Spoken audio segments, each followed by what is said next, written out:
Hermione, travel through time to Marvel to be the savior. This video is purely for entertainment and does not infringe on copyrights or laws. The rights to the novel and image belong to the original author. We do not claim ownership. Don't like waiting and want to listen to this fanfic in full now? Subscribe to our Patreon, where you'll find the best fanfics. Chapter 176. Is this the plot that carbon-based creatures wanted? Of course, the above joke was just Hermione's own imagination, and the real situation did not unfold like this. As a carbon-based creature, Hermione is not so brave. Wait a minute, this diary should be yours. Harry called Lucius, and when he left Dumbledore's office, Harry's attitude seemed to respect Lucius a lot. Illusion. This is just a trick for Harry's next magic operation. Hermione knew that the next part of the plot was super exciting, with many magical reversals, and she was reluctant to leave, just staying as a spectator. She almost took out her mobile phone to take pictures, but there is no internet in Hogwarts, and there is no place to upload the pictures to the internet. A big pity. Lucius saw that Harry's attitude seemed to have improved. In his opinion, he felt that Harry Potter was a fierce and biting dog trained by Dumbledore. Dumbledore was inside just now, and Harry had his master, so he was naturally fierce. Now that he came out, this Harry began to shake his head and tail to Lucius and was not confident, which was normal. After all, he was still young and a child. Lucius felt that he could control this little brat Harry, so he pretended not to know and said, "Harry, don't talk nonsense. How could this dirty diary be mine?" Harry was very venomous. He showed a harmless expression and said to Lucius, "When the school started, I saw you throw this diary into Ginny Weasley's bag in the bookstore with my own eyes." Damn it, Lucius was not calm anymore. It turned out that this Harry was a smiling tiger, which was quite interesting. Lucius immediately changed his face and said, "Do you have any evidence?" "Mr. Potter, don't talk nonsense without evidence. Be careful, I will sue you for defamation." Harry insisted on returning the diary full of holes to Lucius. He said calmly, "Whether there is evidence or not, what is the truth? I think you know it very well, Mr. Lucius." Damn it, Lucius cursed in his heart. Brothers, he was going to break his defense. Lucius didn't want to get entangled with this stinky brat. As the saying goes, it's easy to see the king of hell, but it's hard to deal with the little brat. No matter what Lucius did, as long as he got entangled with Harry Potter, he would lose face. After all, Lucius was a big man at the level of Dumbledore. Besides, this brat was definitely not a pushover. "See you later, Harry Potter." Lucius was very good at threatening people. He snatched the diary and turned to leave, but the diary was too torn, and it was dirty to hold, and there was a faint smell of stinky socks. This is impossible. What did the damn Harry Potter do to this diary? This is one of the horcruxes of the great wizard Voldemort. When it was given to Lucius for safekeeping, he took great care of it and did not dare to let any dust fall on it, for fear of being blamed by the great devil Voldemort. Unexpectedly, this diary that Lucius had to worship was now reduced to this state. With a complicated mood, Lucius immediately threw the dirty diary to Dobby, the house elf beside him. "Oh!" Dobby screamed in pain after being hit. It was not because of the pain, but because of fear, which was revealed in his bones. Lucius's rough movements could make Dobby scream in fear.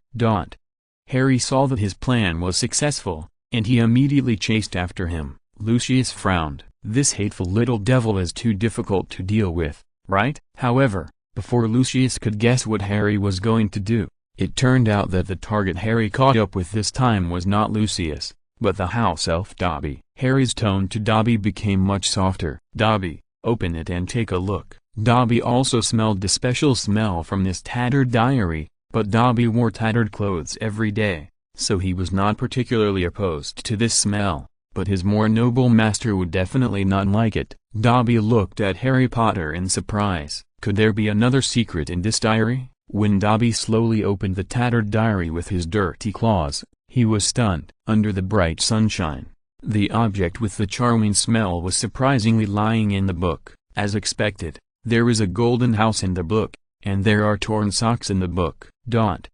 Lucius just wanted to leave here quickly. As a loser, he really didn't want to stay in Hogwarts for a quarter of an hour. But he noticed that his house elf Dobby didn't catch up, and he turned back angrily. When he was about to abuse Dobby again, but he saw that under the bright light, the ugly Dobby was reading a book. At this time, it was actually reading a book. The master gave Dobby a pair of socks! Exclamation mark. What?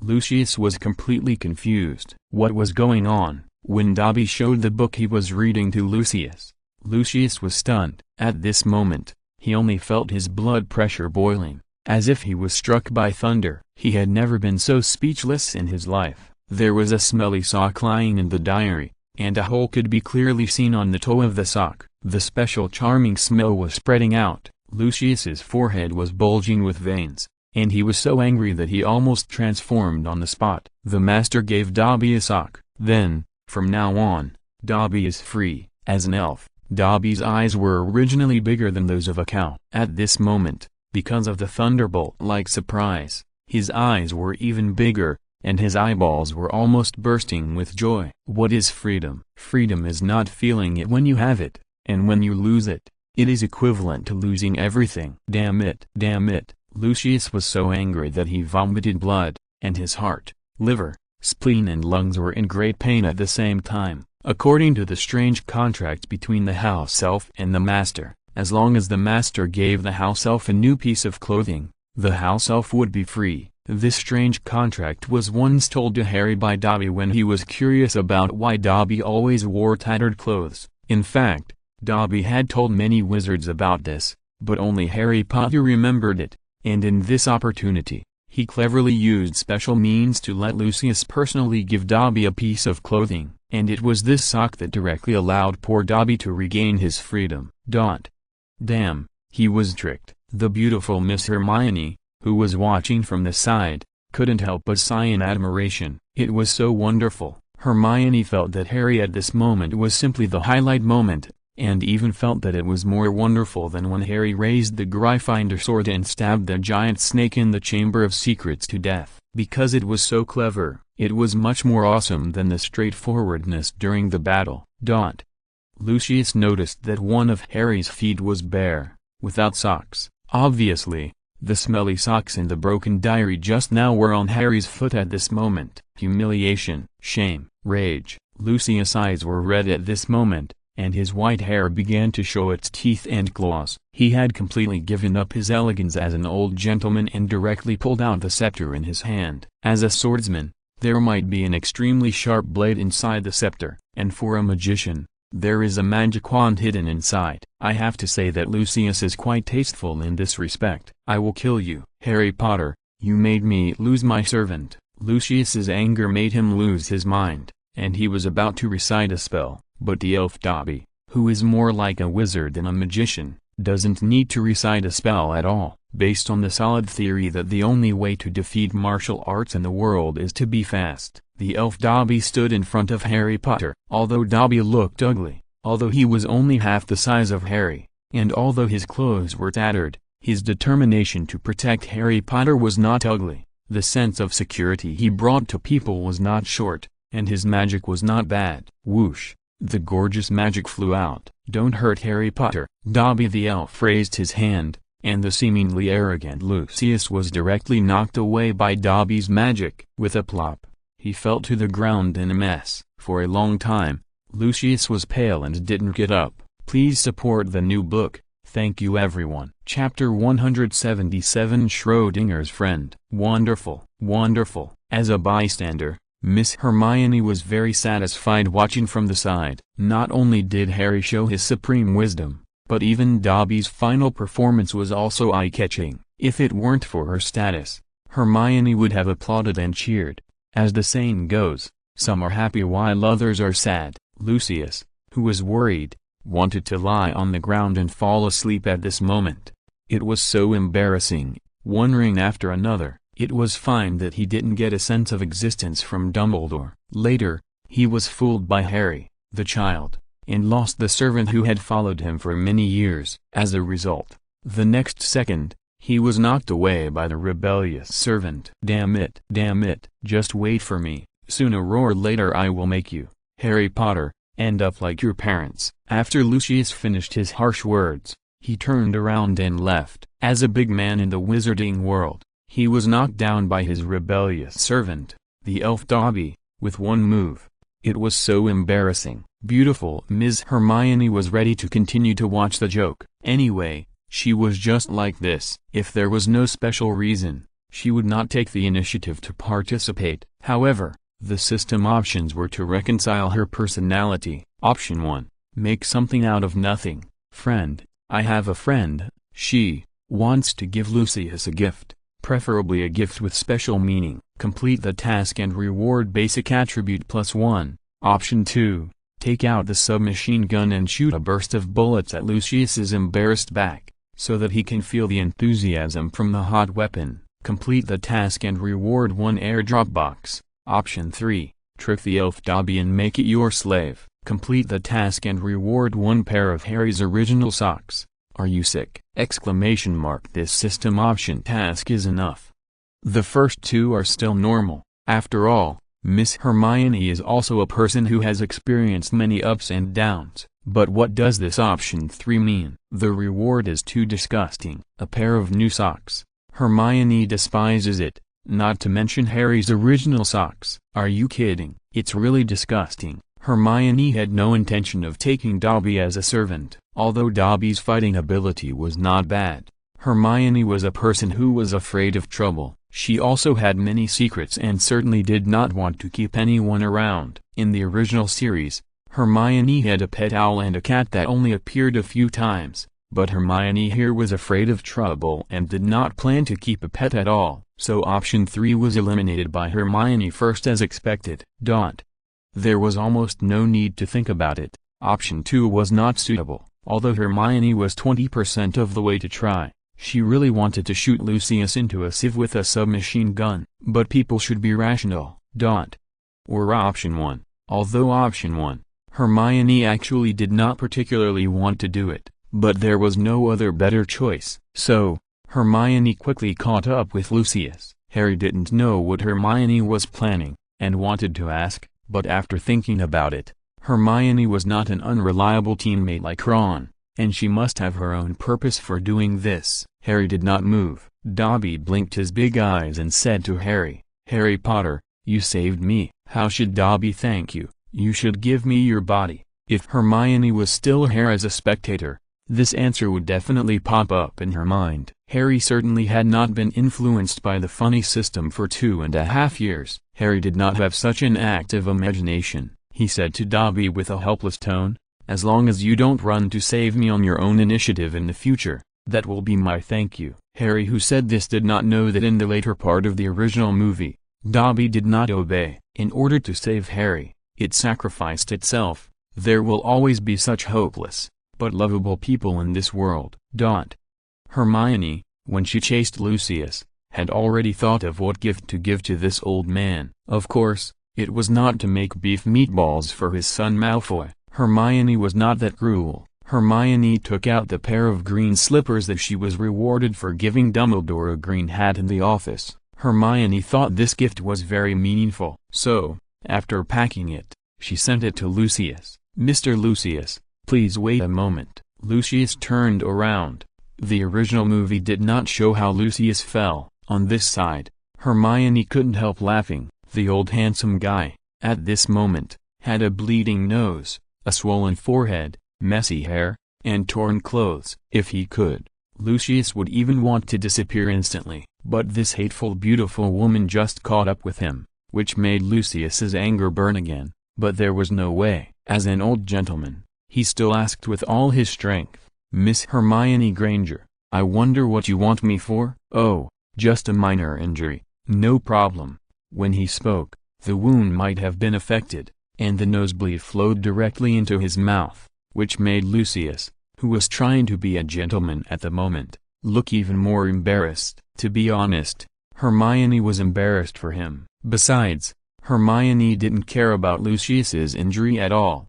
Even if he was bleeding heavily and died on the spot, Hermione didn't care. Actually, it's like this. I have a friend. A very mysterious friend, and he asked me to give this thing to you. Miss Hermione showed an expression that said, "You know what I mean." This development made Lucius a little confused. Friend? What friend? The box that Hermione handed over had intricate carvings and an ancient, dark atmosphere. It was very heavy when he took it with his hand, as if this ancient box contained a terrible secret or treasure. In fact, this condition was deliberately designed by Miss Hermione. If she just put a pair of green slippers in a transparent plastic bag and gave it to Lucius, I'm afraid he would definitely not accept it, and he might even be furious and insult Hermione. So, she deliberately did a good job on the surface and imitated the mysterious and secretive feeling like a voice actor. Lucius had to feel at a glance that this special friend was very wrong. This special gift is also terrible. What's in it? Who asked you to give it to me? Hermione immediately became very serious and pretended to look around, afraid of being seen by outsiders. Then she said mysteriously, "Don't open it here. I was also entrusted by someone. There is a magic on this box. It must be placed in the Chamber of Secrets for 9,981 days before it can be opened. Otherwise something terrible will happen." This little girl was talking in a mysterious way. Lucius was a little bit unconvinced, but Hermione's acting skills were very good, and the Chamber of Secrets she just mentioned made Lucius guess involuntarily. Could it be that the friend you mentioned, is it Voldemort? Of course, Lucius did not dare to mention Voldemort's name directly. Voldemort has great magical powers. When Voldemort was still studying at Hogwarts, he had gathered many followers. Although the young wizards of this Hogwarts may not be in the eyes of the great devil Voldemort, but nothing is absolute. Voldemort is a man who does great things. He cannot be a commander without troops and do everything by himself. He will definitely gather new minions and younger brothers. This beautiful Ms. Hermione is a genius wizard, and it is not impossible for her to become Voldemort's new subordinate. Lucius obviously overestimated it, but Miss Hermione did not explain, and deliberately pretended to be mysterious and did not say anything. "Well, I will accept this gift. If you have a chance, please thank your mysterious friend for me." Lucius continued seriously, "I will find a secret room to store this precious gift for 9,981 days. Chapter 178. It's over. It's over. Barbecue. It's over. Hermione didn't know that 9,981 days later, when Lucius was in a very secret room, full of expectation and trepidation, quietly opened this ancient and mysterious box. Inside was a pair of brand new green slippers. I don't know what Lucius felt at that time. I hope he doesn't pull out a 40-meter-long machete and rush into Hogwarts to chop Hermione. After all, Hermione had no choice. She didn't want to play tricks on Lucius like this, but if she didn't make it mysterious, how could Lucius accept this precious gift? Lucius left with this mysterious box, and the more he thought about it, the more he felt something was wrong. He and Hermione had no intersection at all, but his useless son Malfoy was fascinated by this beautiful civilian girl. Could it be a prank between her and that stinky boy Harry Potter? The more Lucius thought about it, the more he felt it was possible, and even his trembling hands couldn't help but want to open this mysterious box. But it can't be opened. There is indeed a magic on it, and it is a very ancient magic. When the magic is activated, special and mysterious patterns light up on the ancient box. It looks very extraordinary. This magic is very ancient. It is definitely impossible for a second-year student to do it. Lucius obviously underestimated Miss Hermione's magic level. To be honest, Hermione is too low-key and cautious. Even she herself doesn't know what level of magic she has reached after studying hard. Anyway, at this moment, Lucius began to believe that this gift is not simple. What is the secret chamber? What is the special relationship between it and the 9,981 days? Lucius was a little confused, suspicious. He felt that there must be something fishy about this matter. However, if this mysterious box was really given to him by Voldemort, Lucius certainly didn't dare to throw it away directly. Based on careful consideration, Lucius decided to take it home, find a secret room, not let anyone enter, and then leave it for 9,981 days, and then he would go in alone to open it. He wanted to see what message Miss Hermione's special friend left for Lucius. Congratulations to Supernormal for completing option 1, and get a reward of +2 for basic attributes. Hermione was a little surprised when she heard the system prompt. It turned out to be supernormal. She had never had such a thing before. It seems that this task was completed so well that even the system felt that it should give a double reward. Not bad. Hermione, who was originally a little worried about the future, felt much better after receiving a double reward. After all, she was playing with Lucius, not Voldemort. In this wizarding world, the only person Hermione could fear was Voldemort. As for others, although Hermione did not want to cause trouble, she was not afraid of anyone. In a real fight, Lucius could not even beat Dobby the elf. If Hermione really wanted to control him, it would be too easy. Although Dobby the elf's magic did not require spells, Hermione's magic also had many attacks that did not require spells. Hermione also had hot weapons. At the same time,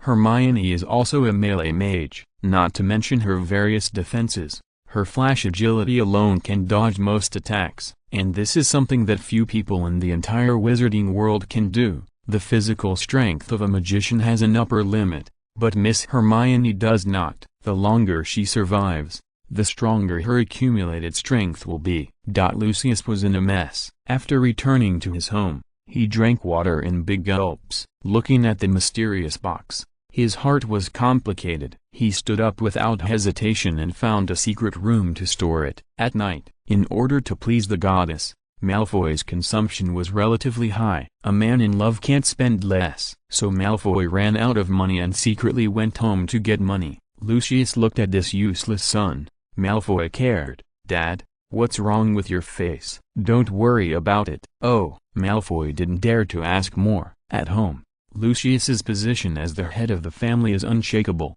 and Malfoy only dared to ask his mother for money. "Don't rush to leave. I have something I want to know." Lucius suddenly thought of something and called his son. Malfoy was curious. His father talked a lot tonight. Would he want to eat bamboo shoots fried with meat? After all, the school rules of Hogwarts are very strict and you can't leave the school at will. Malfoy also took advantage of the recent chaos in the school and heard that the monster of the Chamber of Secrets was solved. So Malfoy dared to sneak out. Malfoy was terrified. "I heard that you have liked a female student of Muggle descent in school for a long time, and you secretly asked your mother for money behind my back to buy her food, drinks and gifts." Malfoy was immediately scared and sweat broke out on his forehead. "It's over. It's over. Barbecue. It's over." Malfoy's face was pale. His father hated Muggles the most and looked down on wizards with impure blood and no status. Now he knew that his son was so useless. He forgot his pure blood and the nobility of the upper class just because he was greedy for the beauty of Ms. Hermione. It was a great shame,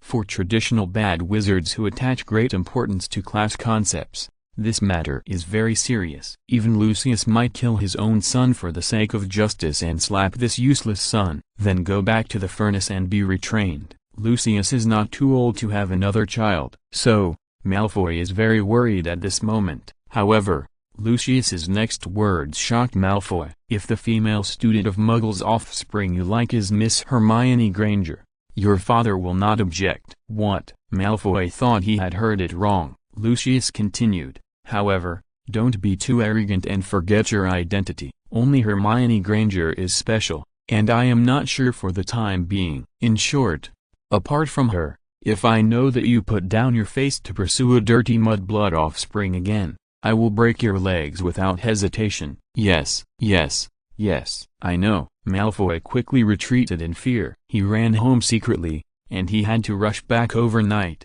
Otherwise, if he was found to have secretly left Hogwarts the next day, it would be very troublesome even if he had a special identity. On the way back, Malfoy thought more and more that something was wrong. Before, Lucius was indifferent to the beauty of Miss Hermione Granger. In Lucius' eyes, there was only dirty bloodline, and beauty was nothing. Has Lucius become wise recently? Know what it means to let your outlook be determined by your appearance? Malfoy felt that things were not that simple, but he did not want to delve into it. He was originally a dandy boy, bullying weak classmates every day, flirting with the most beautiful girls in school, and living his chic life as a rich young master. He was not good at worrying about things. But with the imperial decree of old Lucius, Malfoy no longer had to be sneaky in pursuing Miss Hermione. Malfoy was overconfident, as if as long as Lucius agreed that Malfoy and Hermione could be together, he would definitely be able to pursue Hermione. The fact that Harry Potter, Ron and Hermione destroyed Voldemort's Horcruxes and killed the 1,000-year-old monster in the Chamber of Secrets together has not yet spread within Hogwarts. After all, this is not a small matter, so it is still necessary to be cautious. Malfoy didn't know at the moment, otherwise he would have been jealous again. But when Malfoy returned to school, the news had already been spread. Malfoy's originally inflated confidence was instantly shattered. What the hell? The monster in the Chamber of Secrets that has existed for thousands of years was killed? The murderer is Harry Potter, Ron, and Hermione. Please support the new book. Thank you everyone. Chapter 179, Cheating is fun for a while, and it's fun to keep cheating. The original drama would have ended at this point, but for the time traveler, Miss Hermione, it was just the beginning. Last year, Miss Hermione received the Philosopher's Stone fragment, which was a good thing. Hermione had kept it in the most secret place, waiting for the development of the best technology. This year, Hermione received the Tathagata Palm rewarded by the system, which is a rare martial arts secret book. Last year, the system rewarded the equipment Ominous Omen and Witch Cloak, which belonged to magic resistance and physical defense. I don't know if the system will be ingenious next year. But before practicing Tathagata Palm, Hermione decided to have a sudden idea and become a master of weapon training. She secretly took away the fangs of the 1,000-year-old giant snake and its eyes full of magic but blinded. For ordinary people, this may be a disgusting thing, but for the professional witch Hermione, these are all good things, very good things. Although Hermione is a mage, every mage has a dream of being an assassin. Her basic attributes are also developing in this direction. Comprehensive, not biased. In fact, Hermione's skills may be the best in the whole Hogwarts, but she doesn't have a handy weapon. Although she has sharp daggers and short knives, she thinks those weapons are too ordinary and unworthy of her witch identity. Sure enough, it's cool for a time traveler to have a golden finger. It's cool to cheat for a while, and it's cool to cheat all of the time. Now Hermione has finally found the best material, the giant fang of a venomous snake, which is a naturally enchanted weapon. In the original movie, Harry Potter used this to destroy Voldemort's Horcrux diary. Although Phoenix Fox can remove the toxins brought by the snake's fangs, but Hermione has another plan, that is, the broken giant snake's eyes. Although the magic in the eyes disappears and cannot be directly looked at to kill others instantly, the magic power remaining in the eye still exists. If used well, it is still possible to petrify the enemy instantly. As a time traveler, Miss Hermione has a richer imagination. Living in Hogwarts for nearly 2 years also makes her very familiar with the power settings here. Hermione sat on a flying broom and entered the terrifying dark forest overnight. Then she found a deserted place and started to make her first assassin weapon in her life. She wanted to make 2 huge venomous snake fangs into 2 sharp daggers. Not only the fangs themselves were enchanted, Hermione also cruelly put the broken eyes of the 1,000-year-old chamber monster in it to make them together. Refining weapons. It sounds simple, but there are many subjects involved. Wizards who do not have solid basic learning will never succeed. But fortunately, Hermione is a cheater. In addition, she has always worked hard and spent most of her free time studying. There are witchcraft books in the Hogwarts library and magic books rewarded by the system. By analogy, she finally became the invisible all-round master of Hogwarts. The temperature of the flame is very high,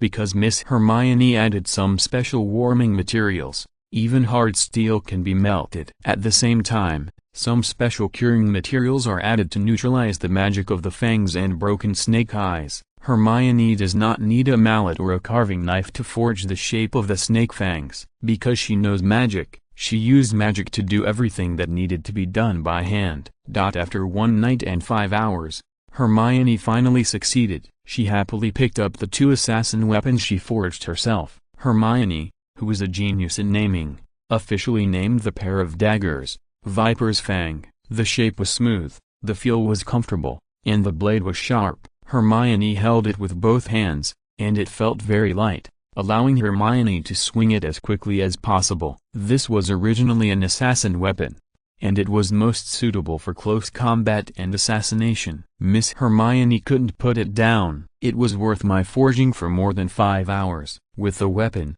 Hermione naturally started looking for suitable prey to practice. There were many animals in the dark forest. Hermione didn't like ordinary animals. She happened to encounter a big spider that she had fought with before. To avoid being recognized, Hermione put on the ominous sign and witch cloak, plus the Lin Qingquan mask, and rushed up directly. She was very fast and very cool. The serpent's fang dagger in her hand was dull and dim. As soon as she got close to the big spider, several of the spider's claws were broken directly. There was no need for Hermione to continue piercing the spider's head, because the poison enchanted on the serpent's fang instantly petrified the big spider, and then poisoned it to death in the petrification process. Hermione roughly calculated the time. After all, this serpent's fang was made from broken snake eyes, and there was no way to form a long-term petrification effect. But even if the petrification was only for a moment, the enemy could not move, and the terrifying toxin quickly entered the enemy's body through the wound. When the petrification was resolved, the enemy would be dead. What a powerful weapon! Hermione liked it more and more. Of course, she would not be stupid enough to be like the sand sculpture robber in a certain film and television drama, saying that his dagger was poisonous and then licked it himself. Although Hermione could control herself from licking the serpent's fang like an idiot, a cautious beautiful girl like her was naturally on guard. She used the enemy as an experiment, set up a pot overnight, and began to refine the antidote. She had a plan, and the materials she collected were extremely rich. Miss Hermione could even research the medicine to remove petrification earlier and faster than Professor Pomona Sprout, but she didn't need to be so outstanding and excellent. Hiding one's true strength is also one of the best ways to play it safe. In order to avoid being accidentally injured by the serpent's fang, Hermione used the best raw materials in the preparation of the antidote. The effect of removing petrification is very simple, that is, removing the toxins of the fangs, which is not so easy. If there were tears of Phoenix Fox, it would be great. Hermione wanted to wholesale. Fortunately, Hogwarts has no nightlife, and there are almost no entertainment projects at night, so the night is very long. Otherwise Ms. Hermione would not have enough time to continue her research. She can only pause tonight and continue tomorrow night. However, Miss Hermione is happy to cheat for a while, and she is happy to cheat all of the time. You know, in addition to the standard cheating system, Miss Hermione also has 10% more luck than ordinary people. Before she crossed over, Hermione was always afraid of her good luck, because her good luck had no choice. If she picked it up, she had to take it away, no matter what it was, otherwise, it would appear in her pocket the next day. Even if it was a rice cooker, a bowling ball, or a gold diamond. Although Phoenix Fox was a mythical beast, it was impossible for it to stay in Dumbledore's office all the time. It would also fly out to find food and relieve itself. The dark forest here was undoubtedly Phoenix Fox's back garden, because in this dark forest, Phoenix Fox had almost no natural enemies, and everything was its food and playground. Phoenix Fox was full of treasures, and some of the things it dropped were also magical. Miss Hermione stepped on something out of habit. Wow, diamonds? No. This is transparent amber. It was almost dawn, and the moonlight hung in the night sky, as if it was beginning to become transparent. Hermione picked it up and looked at it in the moonlight, only to see that the crystal-like amber actually contained a few tears. Could it be? Could it be that these are Phoenix Fox tears? Damn, it's outrageous, it's outrageous. I even happened to pick up Fox's tears. This is too powerful. Chapter 180, The Great Spectrum of Leaving the World, Being Beaten Literature. This is too outrageous. Is it possible to make a wish come true? Then I imagine myself to be a beautiful girl. I imagine myself to be a billionaire. Wow, it really came true. No, it seems that I have always been a beautiful girl who is stunningly beautiful. In addition to cash, The gold and silver treasures I have picked up in the past 2 years can be added up to make me a billionaire. It's simply out of this world. Apostrophe. It was a bit too incredible. Hermione took the liquid in the crystal and began to doubt. What if this was not the tears of the Phoenix Fox, but something else? Wait, it feels a bit disgusting. Apostrophe. Regardless of whether it was or not, Hermione decided to try it first. She caught a big spider and cut it with the fangs of a venomous snake. When the venom invaded the big spider's body, she diluted some of the liquid in the transparent crystal and dripped it on the big spider's wound. Fuck. Success. Cautious Hermione followed the same method and chopped and stabbed 5-6 big spiders in a row. Only when she was sure did she dare to start refining the medicine. After the potion was successfully refined, the sky was bright, and Hermione caught a few big spiders for experiments. It's not to mention that there are so many big spiders, so it's quite convenient to use them for experiments. Only when the venomous snake's fangs and the perfect antidote were all made, did Hermione leave with satisfaction. It was already dawn, and Hermione couldn't ride the flying broom to return to the Hogwarts campus openly. But don't worry, Hermione also has an invisibility cloak. Her invisibility cloak is not only of good quality and full of functions, but also breathable. Miss Hermione doesn't have to worry about farting like Spider-Man's suit. Just kidding. Hermione's invisibility cloak is not leather, but like casual clothes. Invisible Hermione can easily blend into the school. She is very fast. At a corner of an empty road, Miss Hermione, who took off her invisibility cloak, appeared out of thin air, as if she had been there. Just when Hermione was about to go back to the dormitory to sleep, unexpectedly, Malfoy, who had sneaked home last night, showed up. He was furious, and it was obvious that he had learned that the monster in the Chamber of Secrets was solved by Hermione and the annoying duo Harry and Ron. It was very rare that Malfoy's father Lucius had changed his opinion of Miss Hermione, who was born a civilian muggle. Why was she so ignorant? Seeing that Malfoy was coming with bad intentions, Hermione thought, why not stab him to death with a knife, and use his blood to sacrifice the assassin weapon, the fang of the venomous snake, which she had just successfully refined. Hermione, why don't you listen? Why do you have to get involved with Harry Potter and Ron Weasley? Hermione felt that Malfoy's words were a bit interesting, and was about to refute. It's none of your business. The system options were quite sensible last night. Knowing that Hermione was focusing on forging weapons and refining the antidote for the venomous snake, no option tasks popped up. But today, the system will naturally not let go of Malfoy's funny encounter. Option 1. I'm not your girlfriend. I can be with whoever I want to be with. Is it your business? Malfoy, complete the task and you will be rewarded with a box of exquisite cartoon band-aids. Option 2. Oh dear stinky baby, you misunderstood me. I was also accidentally mixed up with Harry and Ron.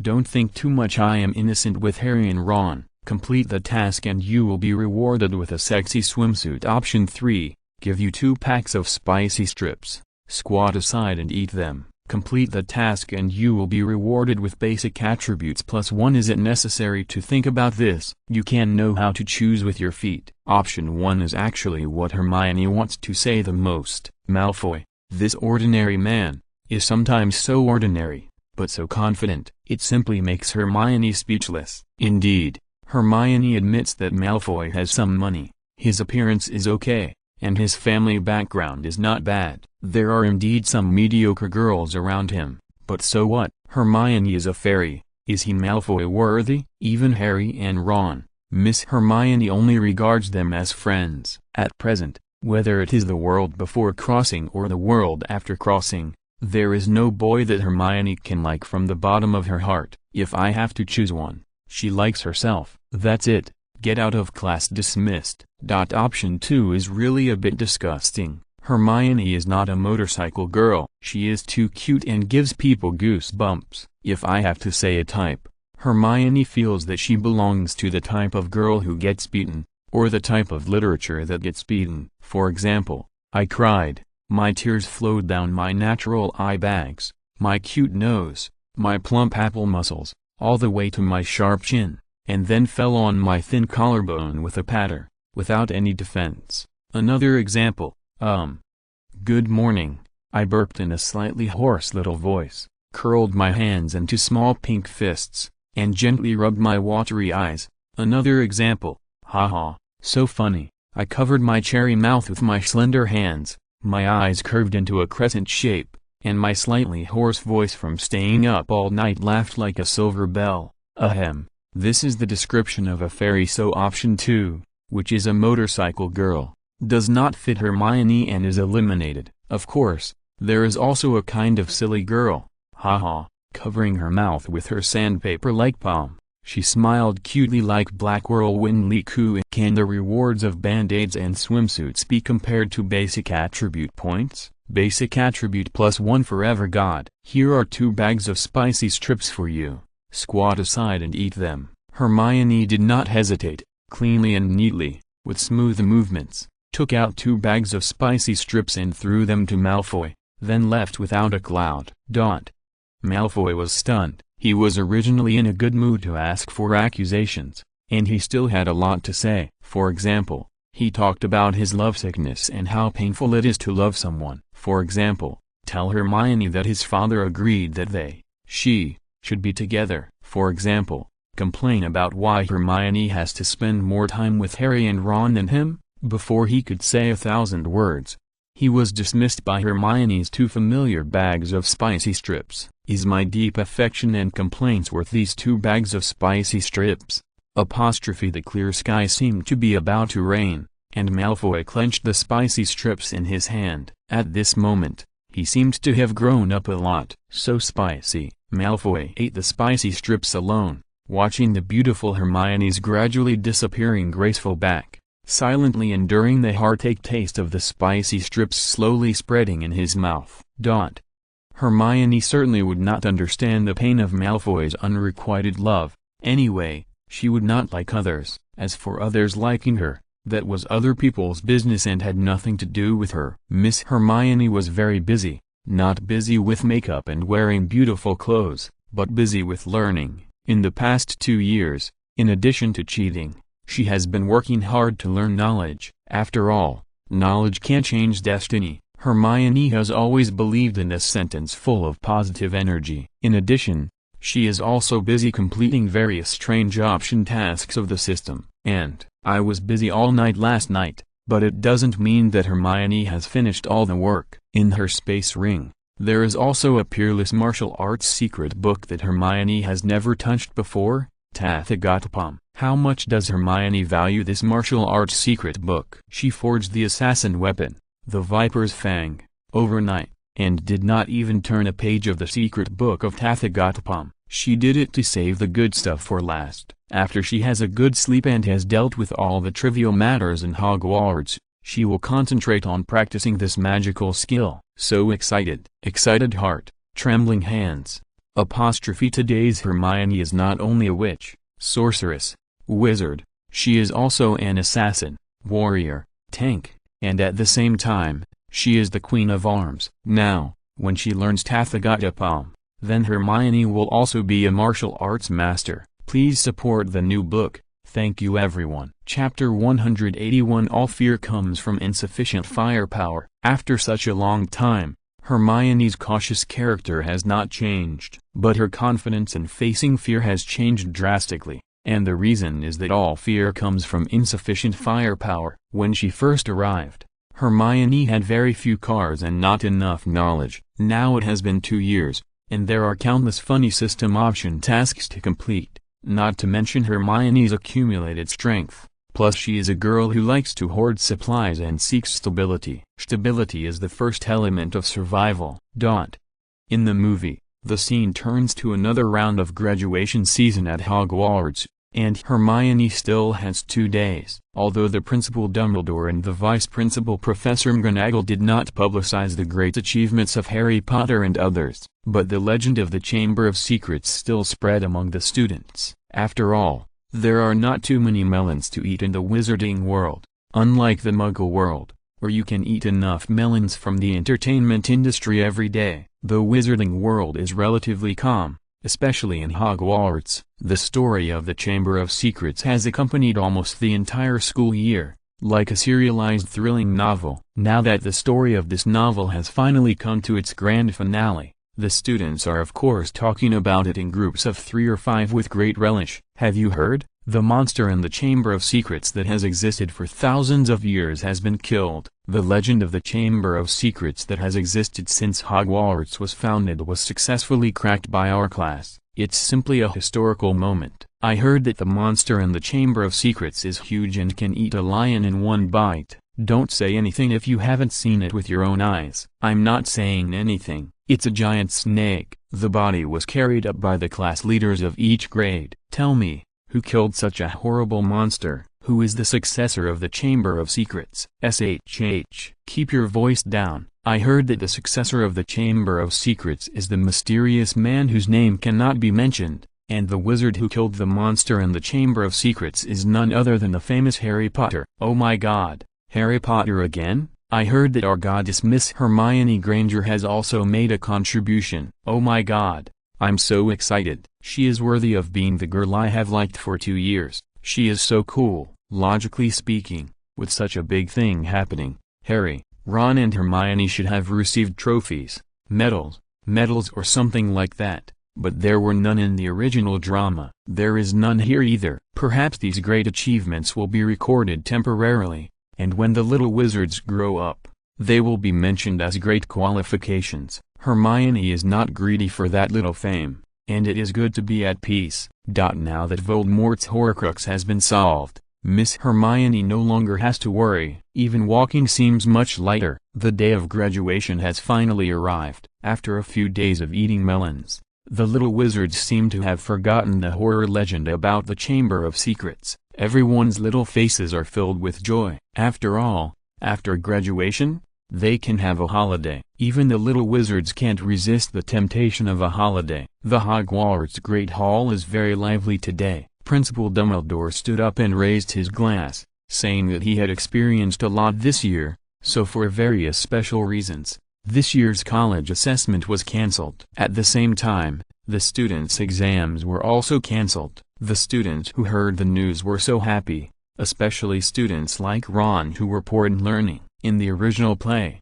Hermione, the top student, was undoubtedly sad to hear the news, because the only stage where she could show her learning talent was gone. But Hermione here didn't care. Anyway, she was already strong enough to control the score at will, so it didn't matter whether she took the exam or not.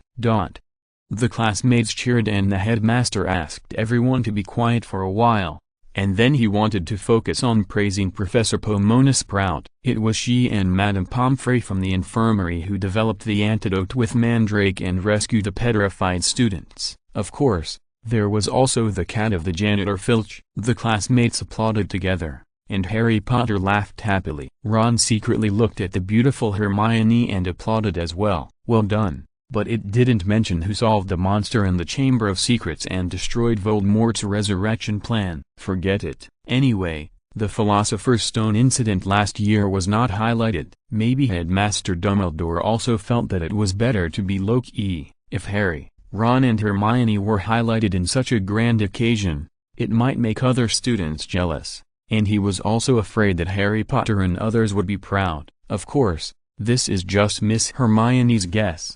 Just when everyone was preparing to eat and drink juice, Hagrid, who was captured and imprisoned in Azkaban, came late. His figure was as burly and tall as ever, and he didn't look much thinner. It seemed that the food in Azkaban, where food and accommodation were provided, was still good. Sorry, I'm late. As soon as Hagrid appeared, everyone looked at Hagrid. Hagrid continued, because the owl that delivered the letter got lost. I came out a few days late. I wonder whose owl it was? Ron turned his head quickly. An owl with such a unique personality must belong to his family. But Ron didn't feel too sorry. After all, Hagrid asked them to follow the spiders before, and they almost lost their lives. And even their bones were eaten clean by a group of big spiders. If it weren't for Hermione, the charming flying car, and the 2 wandering balls with their own ideas, I'm afraid Ron and his friends would really be gone. It's even. Hagrid, welcome back. Hagrid came to Harry,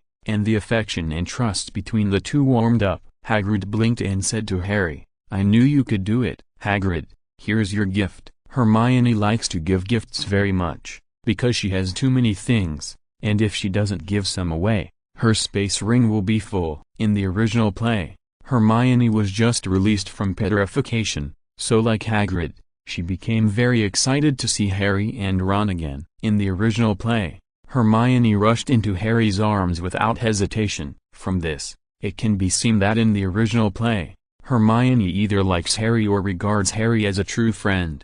When Hermione was about to hug Ron in the original play, they both felt embarrassed at the same time. This is a small and interesting detail. It shows that the two still care about the difference between men and women. Why do they care? Because they are shy. So in the original play, Hermione and Ron will become husband and wife in the end, not brothers.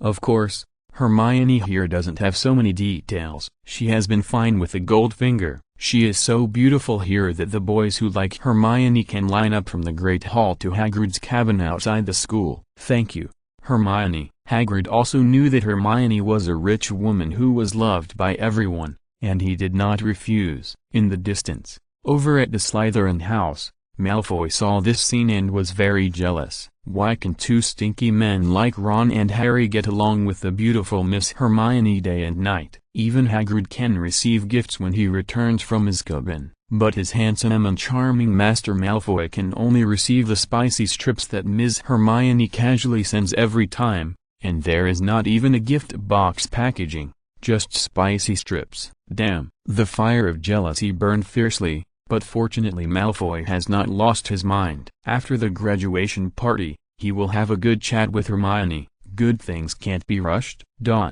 It was late at night, and the students who were anxious to go home left Hogwarts overnight. As a wizard, not every student will follow the rules and take the train home. Hermione was not in a hurry to go home either. It is always unsafe to drive at night. Anyway, now that Voldemort is gone from Hogwarts, it is safer here. But she didn't expect Malfoy to stop her. Looking at his smug look, it seems that he has been planning for a long time. Chapter 182. Have you ever seen a palm technique that falls from the sky? 2 years ago, Miss Hermione was still a newbie, with a character that didn't want to offend anyone. She rarely had a falling out with Malfoy. Now, times have changed. Hermione is very awesome. She has a lot of treasures in her chest, and her own strength has also increased. She has long since stopped taking Malfoy seriously. Hermione may still have some concerns about Malfoy's father, Lucius, but as for the little Malfoy,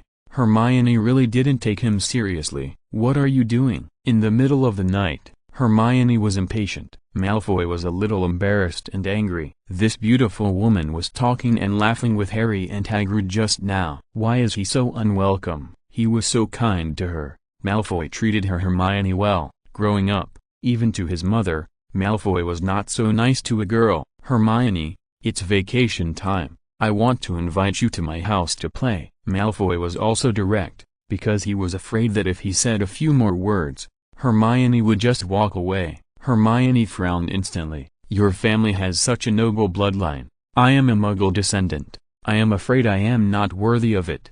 How could that be? You are so beautiful. Stop. Don't come near me. Hermione rejected any boy who suddenly approached her. Malfoy explained helplessly, my father doesn't object to us being together. Hermione was speechless. Where did Malfoy get his confidence from? Was it because Hermione usually treated him well? It's not that Hermione hated Malfoy as a person, but that they had different positions. Although Hermione was cautious and didn't want to be involved in right and wrong, she thought she was a decent person. Malfoy and his father Lucius were hard to describe. Since ancient times, good and evil cannot coexist. Isn't it good for everyone to keep to themselves? Why do you bother her like a fly all day long? The system options popped up at this time. The system seemed to want to take a holiday these days, and became much more passive. It didn't pop up many times today. Malfoy still had some face, and the system options popped up 3 options for his sake. Option 1. Do you know what the palm technique from the sky is? Malfoy, eat my Buddha's palm. It's nutritious. Completing the task will reward you with a Malfoy exclusive urn. Option 2. Take out the venomous snake's fang and use Malfoy's blood for sacrifice. Completing the task will reward you with a Malfoy exclusive coffin. Option 3. Take out 2 devil peppers to get rid of Malfoy and tell him not to bother you anymore. Completing the task will reward you with a bottle of chili sauce. Okay, of these 3 options, the first 2 are more interesting. If option 3 is also a little bit more aggressive, Hermione will kill Malfoy now if she has a reason, and bury him directly under Hogwarts. However, since there is option 3, let's spare his life. Malfoy, I don't want to fall in love now, and don't think about doing anything bad to me anymore. Here, take these 2 peppers back and don't bother me anymore. Hermione directly gave Malfoy 2 devil peppers, and before leaving, she said to Malfoy, "Have a good summer vacation." Ms. Hermione, Malfoy doesn't want peppers. He wants to take Hermione home. A natural scumbag like Malfoy, who is handsome and rich, would not easily take a girl home. Only the girl he loves is worthy of him. Unfortunately, Malfoy failed in the end. Malfoy looked at the 2 peppers in his hand and was so angry. God knows, he was originally a proud and arrogant rich young man who never ate spicy food, but because of Miss Hermione, he did it again and again. This time, Malfoy was so angry that he threw the 2 devil peppers into his mouth and chewed them in anger. However, it took less than 2 seconds. A heart-wrenching scream resounded throughout the Hogwarts. "It's so spicy, my God!" Malfoy couldn't stand it. He had never eaten such spicy peppers in his life. Sure enough, the things Ms. Hermione gave him could always make him feel the pain of love. On the other side, Ron asked curiously, "What's going on?" "It sounds like Malfoy's scream." Harry observed carefully. He saw Malfoy went out to surround Miss Hermione early in the morning. If it were an ordinary girl, I'm afraid she couldn't resist Malfoy's persistence. But Miss Hermione can be completely assured. "It's okay, don't worry about him." Harry smiled slightly. At this time, Ron suddenly used his arm to block Harry and said, "Harry, you said that Hermione became a big star in the Muggle world during the holiday last year. So, will she be more famous during the holiday this semester?" Harry thought for a while and answered, "I don't know. Miss Hermione is too outstanding, she has her own unique ideas, and her next plan is hard to predict." Ron began to talk about his purpose, saying, "How about we discuss a time and sneak out to play with Hermione?" Harry also became interested. "I think it's feasible." Unlike Malfoy, Harry and Ron are thinking about playing with Hermione during the summer vacation. Malfoy is more domineering. He wants to take Hermione home and play with him alone. As for Hermione, she has never thought about becoming a star to make money. Obviously, compared with last summer vacation, Hermione is more powerful this year and must have more self-confidence. For people in the Muggle world, Hermione only needs a few simple mind control magics to do whatever she wants. So Hermione didn't care what to do in the Muggle world. She was completely focused on the peerless martial arts Ru Lai Shenjiang that she valued. The elementary magic book awarded by the system took Hermione a long time to study before she could master it. There is no doubt that Hermione may not be able to learn all of this peerless magic Ru Lai Shenjiang in a whole summer vacation, but as long as she learned the 3rd level of skills, Hermione also believed that she would be the most powerful female warrior in the wizarding world. That night, Hermione read late at night. Because of the influence of the previous 9.9 free shipping, Hermione was always worried that the funny system would cheat her. For example, when she opened the first page of Ru Lai Shenjiang, "If you want to practice this skill, you must first castrate yourself." That would be ridiculous. Fortunately, although the system is not serious, the martial arts secrets are very serious. There are even some words that Hermione has to look up in the dictionary to understand what they mean. In addition to moves, martial arts secrets also focus on internal strength. Both are extremely important. There is only magic in Hermione's meridians. She needs a converter to convert the magic power in her body into internal strength. If the system rewards her with some ninjutsu in the future, Hermione can convert the magic power in her body into chakra. In addition to the problem of internal strength, there is also the problem of the Ren and Du meridians. This secret book appeared in the movie Kung Fu. The male protagonist practiced for more than 10 years, but there was no effect. This is because he only practiced the moves, but did not have internal strength, and did not open the Ren and Du meridians. For martial arts masters, the Ren and Du meridians are simply too important, but how to open them? Miss Hermione's road to becoming a martial arts master is still very long. It is not enough to have only a martial arts secret book. There are too many difficulties she needs to overcome. Because martial arts and magic are completely two different disciplines, Hogwarts can teach magic systematically for 7 years. But martial arts can only be explored by yourself. What if you go astray? It will be a big deal. Do I have to be beaten like in the movie to open the Ren and Du meridians? Hermione began to overcome the problem. She is a top student. When she encounters a problem, she will definitely think diligently. But even if she was beaten, she had to find a master like Huoya, an evil god. For ordinary warriors, even if Hermione was beaten to death, she would not be able to open her Ren and Du meridians. After all, Hermione did not have the confidence to be a rare martial arts genius. What if she was not? Wouldn't it be a waste of her life? No.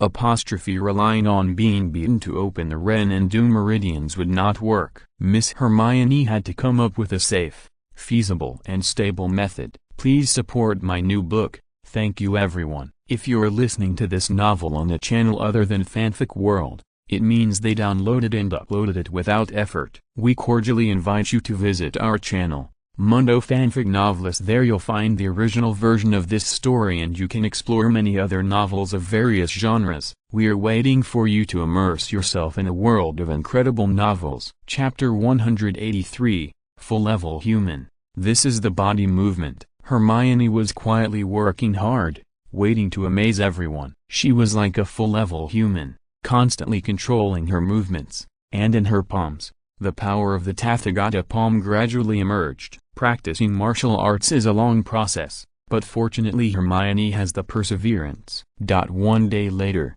Hogwarts was much emptier after the holiday. Like an isolated city, this castle, which has existed for 1,000 years, has gone through many hardships. In the principal's office, Dumbledore was wearing a hat full of vibrant colors, looking out the window, and seemed to be in a good mood. Professor McGonagall came in and almost dropped her glasses in shock, and exclaimed, "Headmaster!" Dumbledore turned around and asked, "Have all the students gone home?" "Yes, they all went back, on the train this morning." Professor McGonagall looked at Dumbledore's green head, and finally couldn't help asking, "Headmaster Dumbledore, I don't remember you having such a brightly colored hat." Dumbledore smiled and said, "You mean this one? It was given to me by Miss Hermione Granger. The color is indeed a little younger, but the quality is good and it is very comfortable to wear." Professor McGonagall couldn't tell. She always felt that it was strange for Headmaster Dumbledore to wear a green hat, but she couldn't say where it was strange. "Headmaster Dumbledore, since you also value Miss Hermione Granger very much, why don't we give her a big gift as well?" Professor McGonagall hesitated for a long time about this matter. That treasure was extraordinary. If it fell into the hands of the wrong people, it would be disastrous, so Professor McGonagall didn't dare to give it to the female academic bully Hermione privately. Headmaster Dumbledore seemed to know what Professor McGonagall was talking about. He touched the green hat on his head, which was very warm and comfortable. "Well, but this matter must be kept secret." Although the professors and principals of Hogwarts all knew the greatness of Harry Potter, they were not blind. Miss Hermione Granger had unlimited potential and good character. Through the observation of the past 2 years, Miss Hermione Granger was very worthy of respect and special training. On the train, Hermione was still concentrating on practicing martial arts. When she was tired, she would look up information to see if there was any way to steadily open the Ren and Du meridians. What she didn't know was that because of her gift, not only did Headmaster Dumbledore look much younger. In Lucius's mansion, in a dark secret room, Lucius came to check it out with a restless mind. Lucius was in a complicated mood. Since the witch Hermione handed this mysterious box to him, he had nightmares every night and was in a trance. From the witch Hermione's mouth, it seemed that there was something extraordinary stored in this box, which might be related to the terrible Voldemort. The secret room can only be opened after 99 and 81 days. Lucius even wanted to throw away this annoying thing, but he didn't dare. really didn't dare, until his good-for-nothing son Malfoy came back. Both father and son looked dejected. After saying goodbye to Harry and Ron briefly, Ron looked at Hermione reluctantly before they left, saying, "During the summer vacation, Harry and I will go to visit you, okay?" Hermione hesitated. "Okay, but be careful." After all, the legs are on Harry and Ron, and they are free to do whatever they want. "Just don't cause trouble for yourself," Hermione added. "Maybe I will be very busy throughout the vacation, and if I don't have time to entertain you, you can play by yourself." In Ron's mind, Miss Hermione has already appeared in front of the camera showing her charming figure, shooting various advertisements or albums. After all, Hermione's beauty and figure and temperament have made her a well-known little star in the Muggle world. What Ron didn't know was that Hermione was only thinking about how to practice martial arts,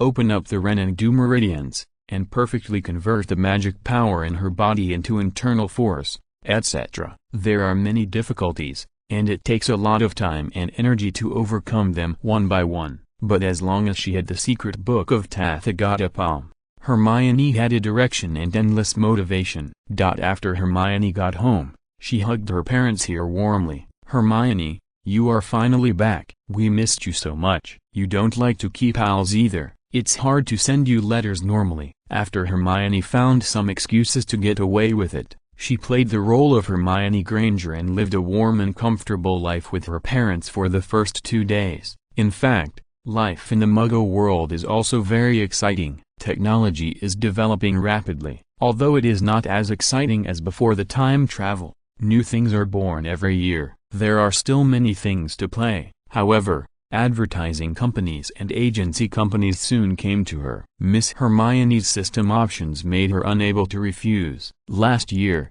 too, Miss Hermione, who was low-key, luxurious and contemplative, generally would not take the initiative to show up. It was mainly because of the system options. All 3 options asked Hermione to be a star. She had no choice. After returning, the first week was all advertisements. Some little stars were good-looking in childhood, but they became passers-by when they grew up. Some stars disappear for a few years and are completely infamous when they come back, but Hermione is different. Investors were originally worried that Miss Hermione would become worthless, but when the first advertisement was released, the effect was very good and the popularity was very high. Miss Hermione's fans who had been dormant were immediately activated. The company's executives were very excited, and Miss Hermione made a lot of money every day. Various schedules had filled the entire holiday. If it weren't for Miss Hermione's school, the capitalists would like Miss Hermione to work 24 hours a day. In addition to shooting commercials, Miss Hermione also received a cameo in a movie and a MV for a famous singer. In fact, there are big directors who want Hermione to be the heroine in a movie. With Miss Hermione's beauty and popularity, even if it is a bad movie, it can make a lot of money. The main reason is that Hermione has no time. In addition, Hermione is also picky about the script. "Although I was forced to become a star because of the system option, I have to be responsible for my own image." Although Hermione is small, she is a full-level little wizard, and she has a lot of say in the company. It is not a tool for the company to make money, but a win-win cooperation. If Hermione is interested in this, she can even completely control the entire company, but there is no need. Hermione's goal is the stars and the sea, and celebrity popularity is just for fun. The popularity of the movie in which she guest starred directly soared by 2000%. It was obviously a guest starring, but Hermione's posters and movie clips were even used as special promotions for the movie. Hermione is too good, so naturally she is envied, and some people want to harm her. But will Hermione be afraid? She is flexible and backhandedly hits the bad guy with a palm of the Buddha, making him spit blood. Then she took out her wand and cast a bouncing bomb, and cast a spell of forgetfulness, making the bad guy forget even his own name. It's smooth and flowing, and no one who offends Miss Hermione has a good end. The MV shot by Miss Hermione has become a must-download video for countless male fans. The singer did not expect that the real Miss Hermione Granger is so beautiful, with such fair skin and such high popularity. The fans of the famous singer originally thought that Miss Hermione Granger was riding on the popularity of their singer. However, after the song was released, the MV was played, downloaded and commented on, which was more popular than the song itself. Miss Hermione has become a national goddess. She is too perfect. The small company that wanted to create scandals to discredit Miss Hermione also disappeared overnight, almost evaporating from the face of the earth. The Muggle world is full of Miss Hermione's fans. Chapter 184 My sister Hermione is a cruel person with many words. Miss Hermione is a well-deserved full-level human. Not only is she good at body movements, but she also has outstanding magical abilities in the wizarding world. She is low-key but not overwhelming. She is loved by everyone and flowers bloom wherever she sees her. In the Muggle world, she is even a national goddess. Wherever she appears, fans go crazy for her. She is so perfect, like a fairy from heaven. Her skin, face, character, reputation, even her voice, a look, and a handsome posture are so charming. Muggles have never seen the world, and they are all fascinated by such a beautiful witch, Miss Hermione Granger. As Muggle parents, they were originally very worried about their daughter's safety, but then they thought that their daughter was a witch. They should be worried about those bad people with bad intentions. Miss Hermione has never regarded being a star as a legitimate career. It is just a side job to complete the system option tasks. After work every day, she has to take time to practice Tathagata, and every day is quite fulfilling. Fortunately, Hermione's basic attributes are very comprehensive, so she can still bear such a high workload and training. Most people would probably have to lie down after 3 days. Hermione's success in work and accumulation of money can no longer make her particularly happy, but her Tathagata skills have reached a new level, which makes her happy from ear to ear.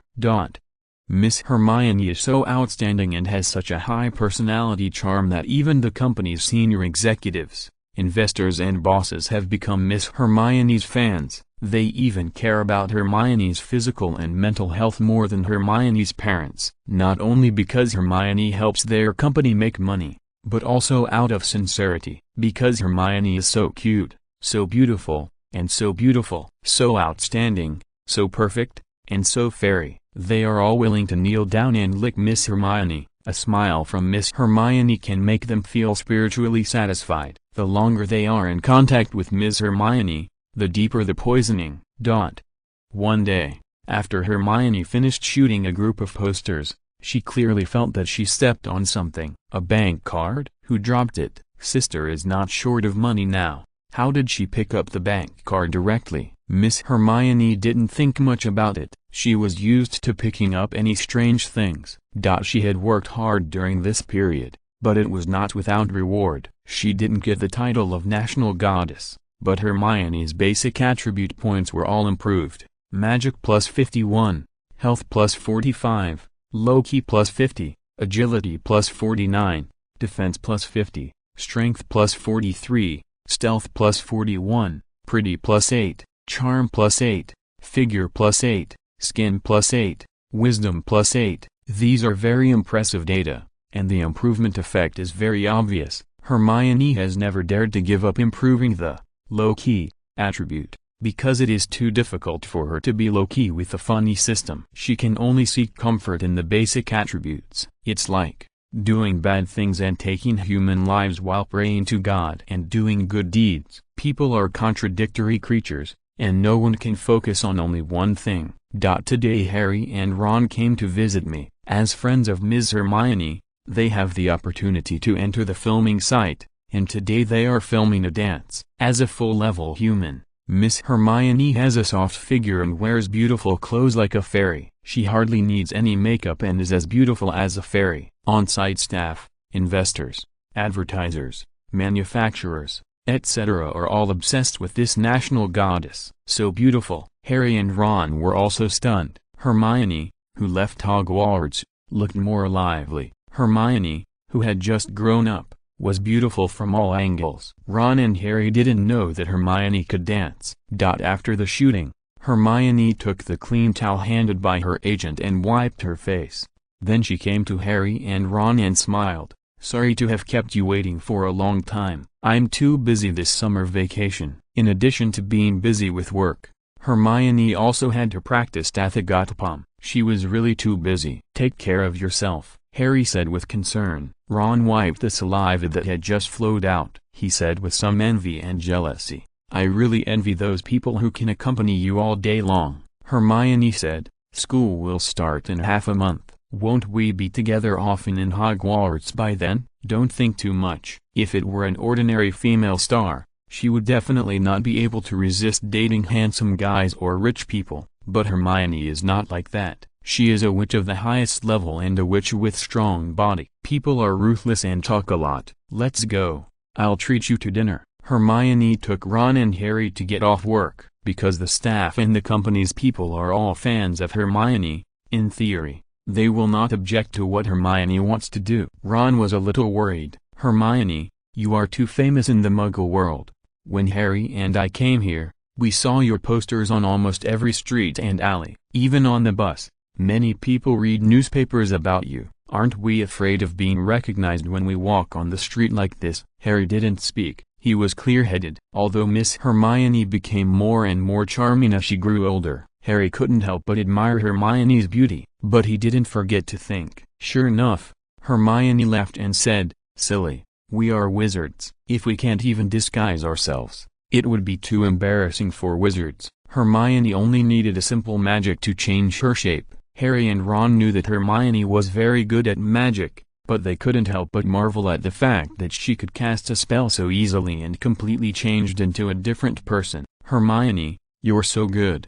Hermione is very rich now, and money is just a string of numbers to Hermione. She invited Harry and Ron to dinner. Of course, the most sumptuous meal Harry and Ron had never eaten before. Although they were wizards, they lived a very simple life, especially Ron, whose family was relatively poor. Harry was not much better. Although Harry was a rich second generation and had a lot of money in Gringotts Bank, he still lived in his uncle's house and didn't live a good life living under someone else's roof. Hermione knew how to live. She had eaten all the expensive delicacies and taught Harry and Ron how to eat. After dinner, Hermione took Ron and Harry to visit the beautiful scenery of the Muggle city. They played for 2 days, and Ron and Harry were worried about Hermione's work. Hermione said, I'm in charge of my work. You don't have to worry about it. Indeed, since Harry and Ron came, Hermione's system option tasks have been centered around Harry and Ron. What Ron and Harry don't know is that the daily option tasks are Miss Hermione's real job. If they leave, then being a star and working every day will become Hermione's new option task. In fact, for Hermione, it's almost the same. It is undoubtedly easier to complete the option tasks while playing. Of course, work is making money, and playing is spending money. But Hermione, a little rich woman, certainly won't care about this little money. Happy times will always pass. On this day, Harry received an owl letter, which was Hogwarts notifying the start time of the new semester, and what to prepare, and a document that needs the guardian's signature. I'm going back. I'm afraid it will be difficult for me to get this signature. Harry was pessimistic. Ron also said, we've been out for so long, Mom and Dad should be worried, although I don't want to leave you. Hermione, don't be so cheesy. Hermione looked at the pop-up option that only she could see and said, school is about to start anyway. Why don't we go to Harry's house and get the guardian's signature for this document for Harry? Please support my new book. Thank you everyone. Chapter 185. You can't hide the look in your eyes when you want to kill someone. At this time last year, Miss Hermione also went to Harry Potter's aunt's house. It was also because of the system option task. The time of Harry Potter's birthday was very special. It happened to be when Hogwarts started school. Last year, Hermione went alone wearing an invisibility cloak, and that year she happened to miss the time with the elf Dobby. This year, Ron happened to be there too, so let's go together. Ron and Harry were still very surprised. When they came, they saw that the big star Hermione was so busy, and they thought she had no free time at all. As a result, she put down her work and played with them for a few days. School was about to start, and she had to go to Harry's house with Ron. You can go with me, But my uncle and his family don't welcome the friends I met in the magic school. Harry was a little sad. He lived under someone else's roof and never had a real home. It doesn't matter. I think Ron and I already know what kind of people your uncle's family is. Hermione blinked her cute and beautiful big eyes and said, "Don't you have an invisibility cloak? When we get to your house, Ron and I can hide inside the invisibility cloak." "That's a good idea." Ron was the first to agree. He liked being alone with Hermione too much. Harry hesitated for a moment, then agreed. "Okay then." Ron was very happy. He fell behind and walked side by side with Hermione and asked, "Hermione, you suddenly thought of going to Harry's house and helping him get the signature on the documents. Is it because you don't want to work these days? You are so smart." Hermione rolled her eyes at him. System prompt: "Congratulations on completing the task. Reward 1 ornamental vase." The task was completed, and Hermione's enthusiasm immediately became like a deflated ball. She suddenly didn't want to go there again. But people can't be too fickle, right? The three of them came to Harry's house together. After several years, the place is still the same as before. Think about last year when Ron drove his father's charming flying car here at night, broke Vernon Dursley's window, and caused Vernon Dursley to fall from the window of Harry's room on the second floor. So when Ron set foot here again, he was obviously a little guilty. Harry turned around and said, "Okay, I think you can hide in the invisibility cloak first," Ron said excitedly. "No problem." Ron was too proactive, which made Ms. Hermione very uncomfortable. "Be honest for a while." Ron nodded of course. Although he was Miss Hermione's licking dog, he still had a bottom line. He would not do anything too out of line.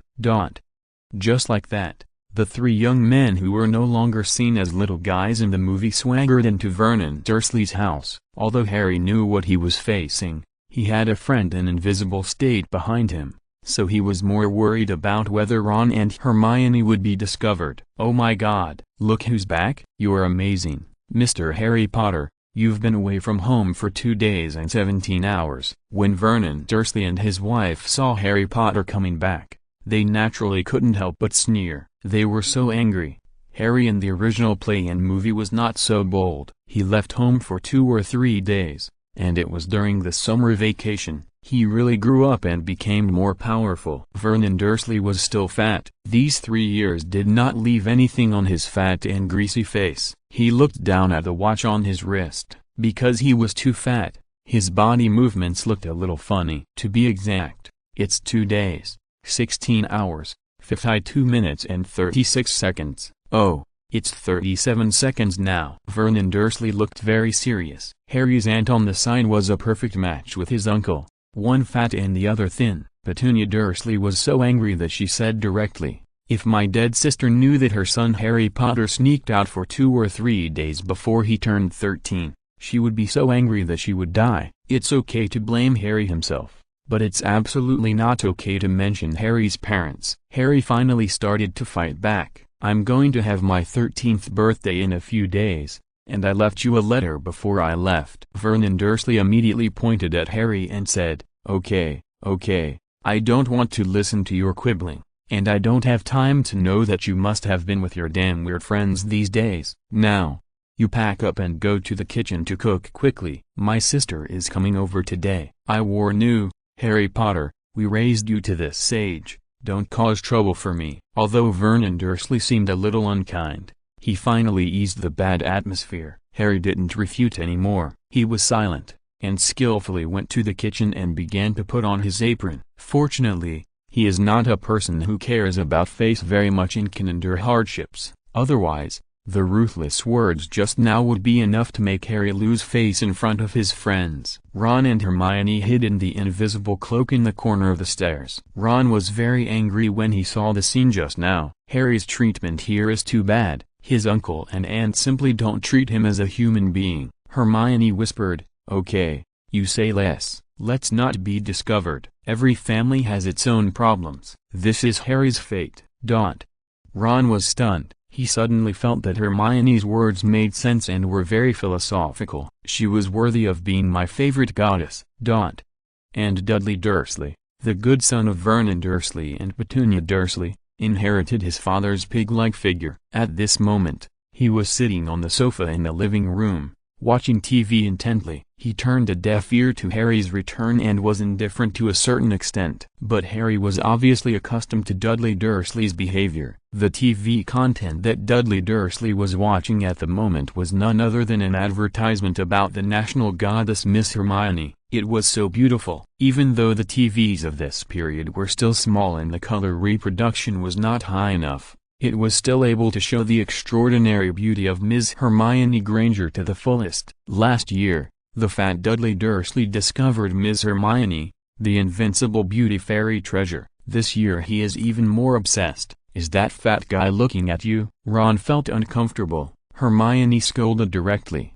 I told you, don't talk. The little commotion caused by Ron and Hermione was not suspected by the Vernon Dursleys. After all, it was normal for mice and bugs to enter the house. Although Harry could not see Ron and Hermione hiding under the invisible cloak, he vaguely felt that Ron and Hermione were hiding somewhere. Harry did not forget what he was going to do this time. Of course, it was not to go home for his birthday. In fact, the Vernon Dursleys had never celebrated Harry's birthday. They didn't even remember what day Harry's birthday was. Harry was here to complete a document in the Hogwarts notification form that required a guardian's signature. Although Harry didn't know what the document was for, it was obvious that Hogwarts needed it, so it must have some important significance. Besides, Ron and Hermione came back with him this time, so Harry certainly wouldn't let them down. Harry wiped the water off his hands on his apron, then came to Vernon Dursley and said, "Dinner is ready." "That's good. What are you still doing here? Go and do something else." Vernon Dursley began to show impatience. Chapter 186. The deceased was not injured. Ron was very happy at the moment. As a third-year lover of the beautiful Miss Hermione, no one knew the pain of unrequited love better than him. Obviously, his reason told him again and again, there was no possibility between him and Miss Hermione, who looked approachable but was actually unattainable. However, feelings were something that could not be restrained, especially as time went on. Ron could not extricate himself. At this moment, in the same invisible cloak, although Hermione did not completely lean against Ron, the familiar and pleasant smell of Hermione made Ron's heart surge and his heart beat. Ron was happy, even if it was short-lived. Harry began to face trouble. As the protagonist, he could either be like Miss Hermione, not only having luck beyond ordinary people, but also having everything go smoothly, or he could be the kind of person who had everything go wrong and had difficulty even taking a shit. Obviously, Harry belonged to the latter. Harry took out the document and said carefully, "Uncle, this is the document that the school requires the guardian to sign. Please sign it for me." However, Vernon Dursley didn't even take a second look at it and said directly, "I'm very busy now and don't have time." Vernon Dursley was extremely disgusted with the group of magic schools that Harry Potter attended, which were like a general hospital for the mentally ill. 2 years ago, in order to prevent Harry from entering Hogwarts, his family even moved directly to an uninhabited island to live. So, even if he was ultimately unable to stop Harry from becoming a wizard. However, if you want him to sign the documents sent by Hogwarts school honestly, don't even think about it. Of course, Vernon Dursley didn't kill him with one stick. He threatened Harry, "Harry, listen to me, as long as you obey the rules honestly, I will sign for you." But school is about to start. Harry knew Vernon Dursley's character and knew that his verbal promises were not as good as a handful of used toilet paper. "That's your business. It has nothing to do with me." Vernon Dursley was very disgusting. You can't hide the look in your eyes when you want to stab someone. Ron is Harry's good friend. It's infuriating that Harry has no status in his uncle's house and he even refuses to sign a school document. "I'll go teach him a lesson." As Ron spoke, he took out the new wand Hermione gave him last semester. Hermione didn't give him the wand to do this secretly. Hermione stretched out her white and soft little hand, pressed down Ron's wand, and warned, "Ron, don't be impulsive and cause trouble for Harry." The goddess is right. Although using magic can make Vernon Dursley unlucky now, if the two of them are exposed, it will definitely bring more embarrassing trouble to Harry. Vernon Dursley's family hates wizards very much. and if they knew that Harry was in this house with his two wizard friends, they would go crazy. Hermione didn't plan to take action. To her, the treatment Harry was currently suffering was just a very common thing and not worth taking action, but the system option didn't think so. The options popped up directly. Option 1. Throw out the chattering Ron next to you, and smash Vernon Dursley to death on the spot. Complete the task and reward basic attribute +1. Option 2. How can such a harmonious house be without art? Art is explosion. It requires detonating a 10 kilograms mine. Complete the task and reward 100 kilograms mine. Option 3. As a lady, you should be gentle. It requires quietly tripping Vernon Dursley. Complete the task and reward 1 basket of fresh eggs. Speechless. The rewards that Hermione was interested in were too inappropriate. Whether it was throwing Ron out, smashing Vernon Dursley to death, and then saying, "Is the deceased not injured?" It was obviously too violent, and directly detonating a 10 kilograms mine was too bloody. It was estimated that not only would the scene be grand, but Ron and Harry would also be buried with him, and no one would survive. Finally, it said, "Everything is normal in front of the tomb. Let's get a basket of fresh eggs." Realistic and down to earth. If Hermione didn't know magic, she could only use a stupid method, using her legs to trip Vernon Dursley, but she is a ruthless and taciturn sister, Hermione. So Hermione, who had just stopped Ron, snatched Ron's wand with her backhand, and then chanted a spell.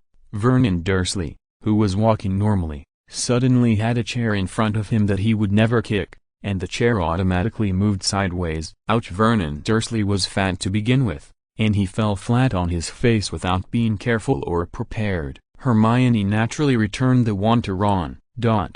Ron was stunned. The goddess Hermione is too hypocritical. Well known for hypocrisy. She just said don't cause trouble for Harry, but she didn't let Ron do it, and she did it herself. She has a way.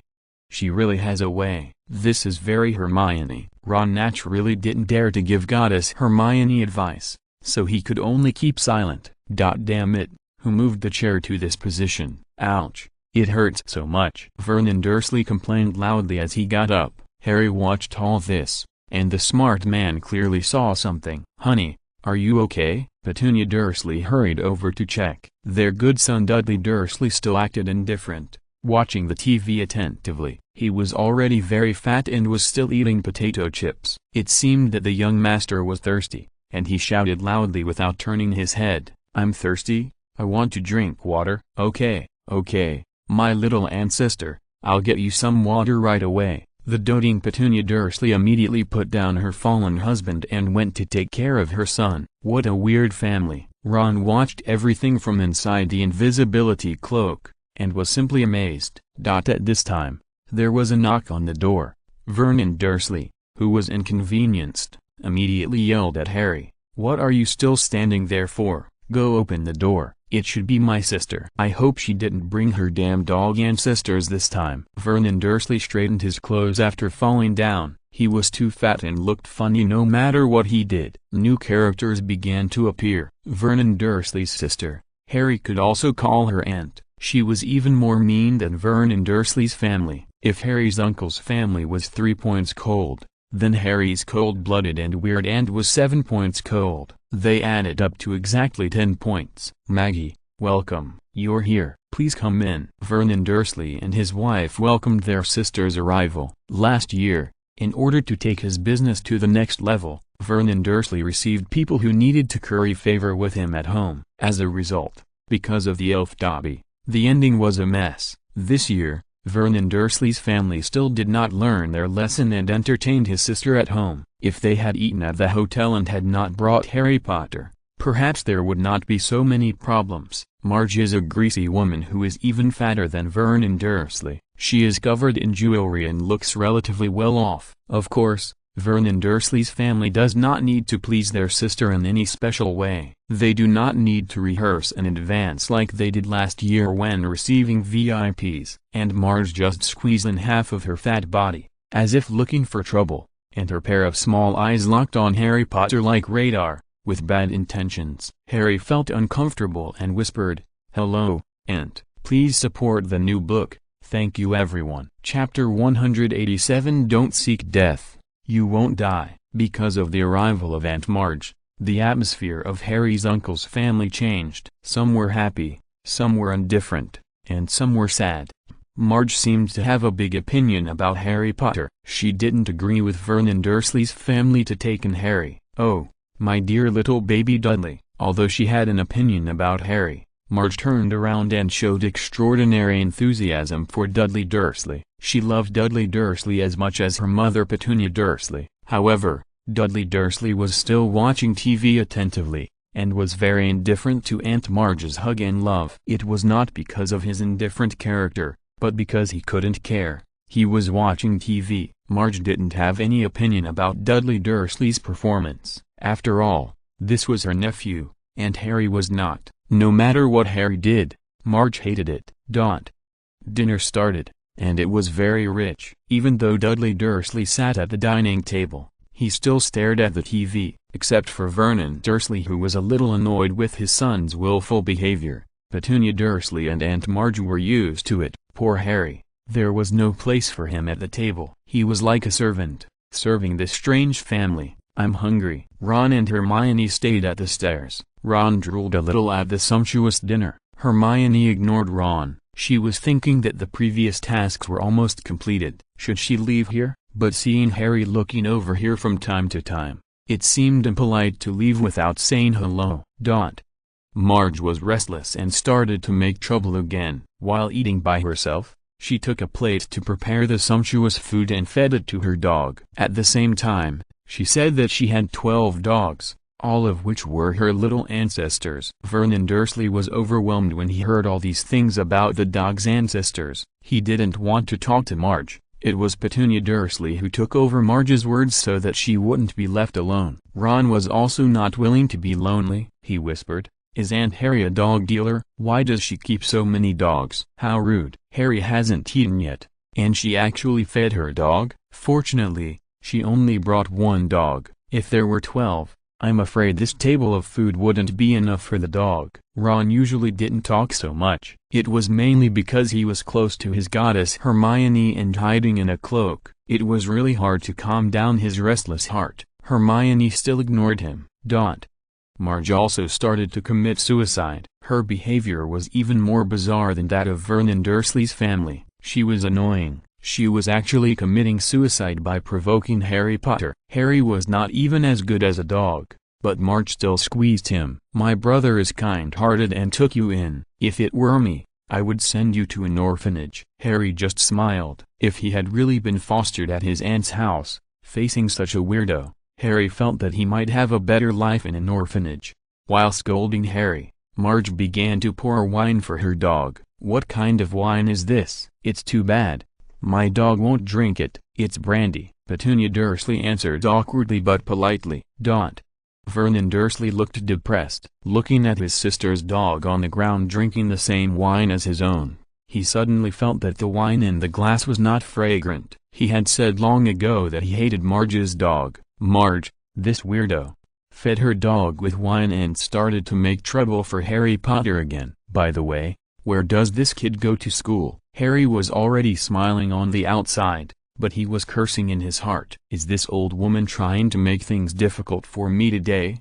Vernon Dursley was very rude and directly made up a school for Harry. Street Bruce, a hopeless school. Hearing Vernon Dursley's evaluation, Marge immediately became interested. Does that school use a cane to beat students who don't follow the rules? Listen, what kind of words are these? Is this what an aunt should say? Don't blame me for being unjust if you are unkind. Vernon Dursley hated Hogwarts School of Witchcraft and Wizardry. He pointed out something and said, "Of course, all children with problems will be sent to that school with all kinds of problems." Seeing that the topic was about Harry's problems again, Aunt Marge became excited again. "That's right, it's hereditary, and the defects of inferior species cannot be hidden." This sentence was a bit too much. Harry, who was still smiling on the surface just now, began to look ugly. For a teenager, of course, he couldn't stand others arbitrarily criticizing his background. What does this kid's father do? Marge was going to get to the bottom of it,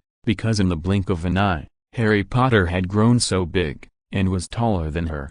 But Marge didn't seem to know much about Harry Potter's origins, especially Harry Potter's parents. Vernon Dursley certainly didn't feel sorry for Harry's background, he just said nonsense and mocked. His father has no job and was fired. Harry clenched his fists. He had already begun to accumulate anger. However, Marge's words were even more unpleasant. It seems that he must be an alcoholic. Harry finally couldn't hold it anymore. He shouted loudly, "My father is not an alcoholic." Harry was too angry. It was enough to deal with Vernon Dursley's family. Today, there came another Aunt Marge who spoke sarcastic words. They could slander him in any way they wanted. Harry could bear it, but they were so wantonly insulting his father. This was absolutely not okay. Harry would explode in silence. Harry's power was very strong. He did not release magic intentionally, but his anger directly formed a powerful sound wave, which instantly shattered the goblet in Aunt Marge's hand. Bang!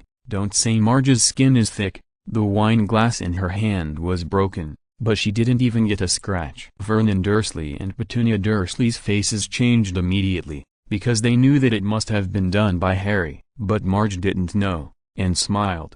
"It's okay. It must be caused by my strong hand." Vernon Dursley had foresight. He knew that if he didn't control it, Harry would get into trouble again, so he immediately said to Harry seriously, "You should go upstairs and sleep." Harry's face was ugly, and he didn't want to stay here anymore. Just when Harry turned around, threw away his apron and prepared to leave. "Don't die if you don't die." Aunt Marge actually dared to add fuel to the fire and was ready to use a big move. She recklessly commented that Harry's father was an alcoholic, and she even had the courage to say that about Harry's mother. "Don't leave in a hurry. Come here and clean up here first. It's too much." Marge commanded Harry Potter like commanding a servant, and at the same time said to Vernon Dursley and Petunia Dursley, who were already worried, "This child has such a bad temper. It should not have much to do with his father. Blame his mother." As an aside, Vernon Dursley, Petunia Dursley, Aunt Marge and Harry Potter,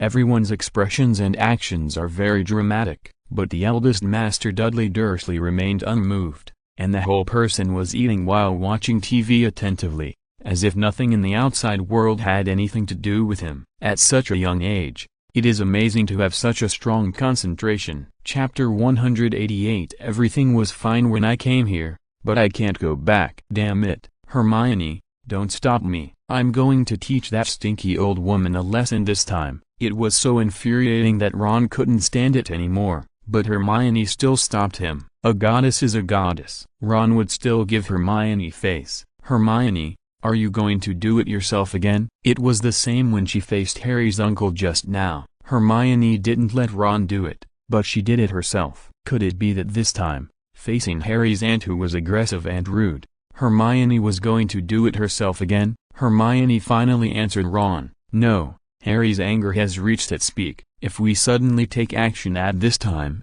Harry will not be able to explode. He will definitely get hurt. Let him do it himself." Hermione was too considerate and was afraid that Harry would get hurt. Ron felt that the goddess was right. Aunt Maggie continued to act stupid. "My dogs are like this. When there is a problem with the female dog, the puppies born will definitely have problems." Maggie was so bold that she described Harry's mother as a female dog. She also said that Harry had problems because of his mother. Although it is true that Harry was able to become a wizard because his father and mother were both wizards, how could an aunt describe someone else's mother as a female dog? She was also asking for trouble. "Shut up." This time Harry was really angry. The anger of the burning heaven level. This Aunt Maggie was simply not a human being. From then on, she didn't mention all the weird behaviors towards her dog ancestors. She criticized, ridiculed and insulted Harry, even from Harry himself, to Harry's school, to Harry's father, and finally his mother. It must be said that Aunt Maggie's skills in angering others are also outstanding. Harry was angry. The air pressure in the whole house increased instantly, and the lights in the house began to flicker, as if a hurricane appeared out of thin air and began to surround Harry. Vernon Dursley and Petunia Dursley were shocked at the same time. After so many years of getting along with Harry Potter, this was the first time they saw Harry Potter so angry. It was terrifying. Aunt Marge didn't realize her fault at all. She even had the courage to point her finger and rudely accuse Harry. But Harry Potter at this moment was no longer the polite Harry Potter she had just seen. Harry's anger made all his magical energy concentrated on Aunt March. As the saying goes, the anger is full. So Harry's anger was directly like a punching bag, starting from Aunt March's fingers, and began to inflate directly into them. It was visible to the naked eye that Aunt March's fingers began to swell, and then quickly spread to her arms like a balloon, and the clothes on her arms were instantly torn apart, and then Aunt March's whole body. "Harry, stop it!" Uncle Vernon Dursley panicked, although he didn't like Marge's behavior, especially her attitude towards her dog ancestor. Vernon Dursley really couldn't stand it, but after all, Marge is his sister. How could Vernon Dursley ignore it when his sister was blown into a human-shaped balloon by Harry as a punching bag? But Harry still didn't stop, because he was too angry. Harry Potter, who lacked love since childhood, was tenacious, full of justice and courage. He did not become a bad boy. His parents were stored in the softest part of his heart, and Harry's father and mother did not disappoint him. They were the pride of Hogwarts and the heroes of the wizarding world. But this group of ignorant muggles in front of them,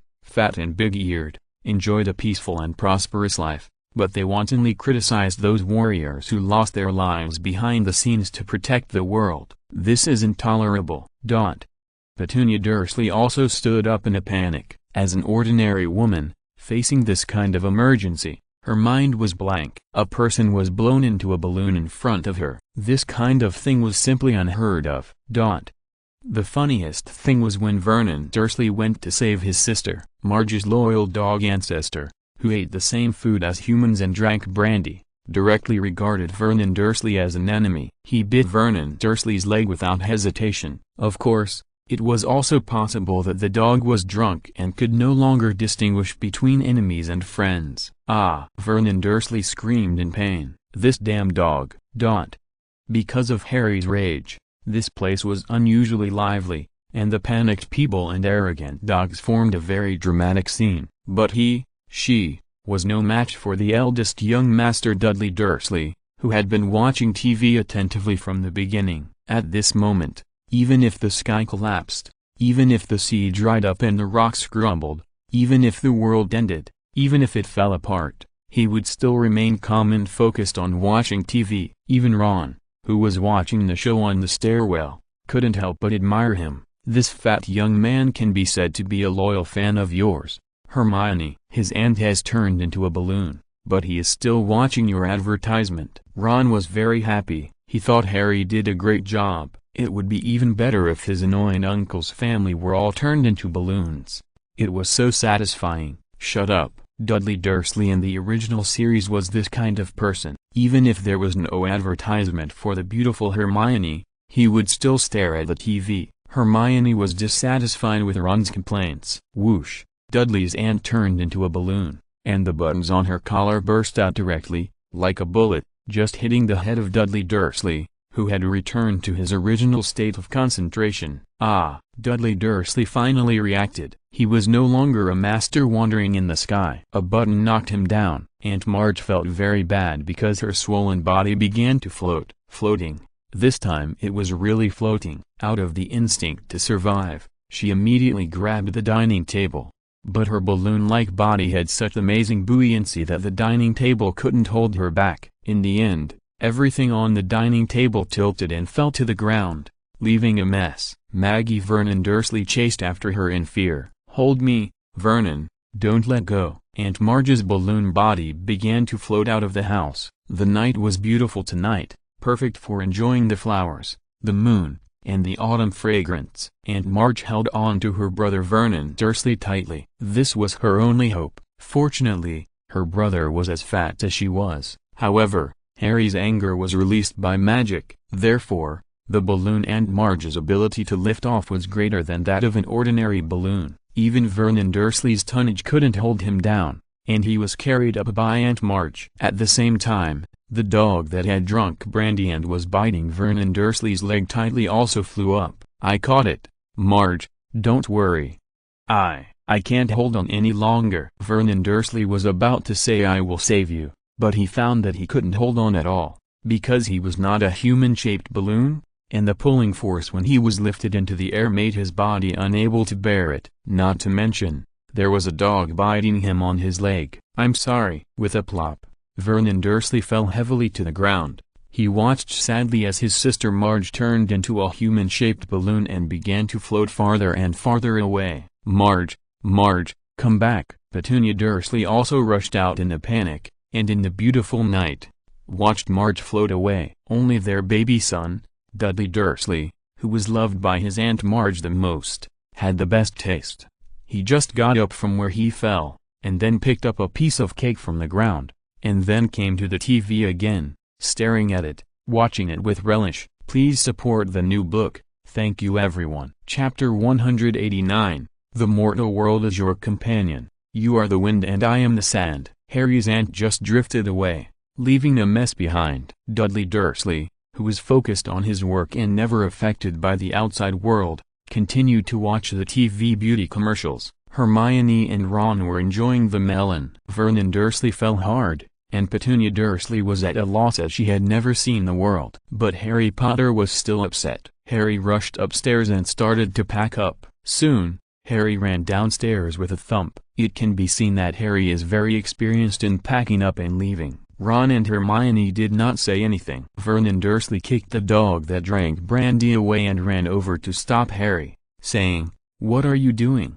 Get out of the way." Harry took out his wand directly. The collusion and accomplice of his uncle's family and Aunt Marge tonight really broke Harry's heart. He had no attachment to this place and wanted to run away from home. "Your school rules prohibit the use of magic outside of school." Uncle seemed to have thought of something, and immediately shouted loudly, "Get Maggie back and restore the original state." Harry directly refused. "I won't. You can try to see if I dare to use magic outside of school." Harry got angry, and he was afraid. In Hogwarts, he dared to challenge the 1,000-year-old Chamber of Secrets giant snake and stabbed it to death with a sword. "Outside of school, I will not offend others if they don't offend me, but if they do, I will kill their whole family." Faced with Harry Potter's evil spirit, Vernon Dursley immediately became honest, and his aunt also stood aside at a loss. Only Master Dudley Dursley was the calmest. Even though his parents almost fought with Harry Potter, he was unmoved.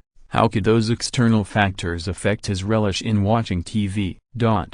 Harry left. Today, Harry used his actions to show his uncle and aunt's family that he was no longer the Wuxiamon in the past. "Harry is gone. Let's go too." Ron certainly wanted to be with Miss Hermione forever, especially when the two of them were alone in a cloak. But with such a big thing happening to Harry, Ron couldn't be without principles. "Yeah," Hermione agreed. She had been watching the show just now, not because the plot was too exciting and she couldn't bear to interrupt, but because there was no system option task. Hermione is really a very dignified and virtuous girl. For a long time, if others think she is crazy, or even sometimes says shocking things, it must be a misunderstanding of her. It's all forced by life, system. So without the system option task, Hermione is of course happy to slack off and wait for death. Besides, she also knows that Harry Potter is now a hot-blooded boy in adolescence. If he is angry, he will not wrong himself. In fact,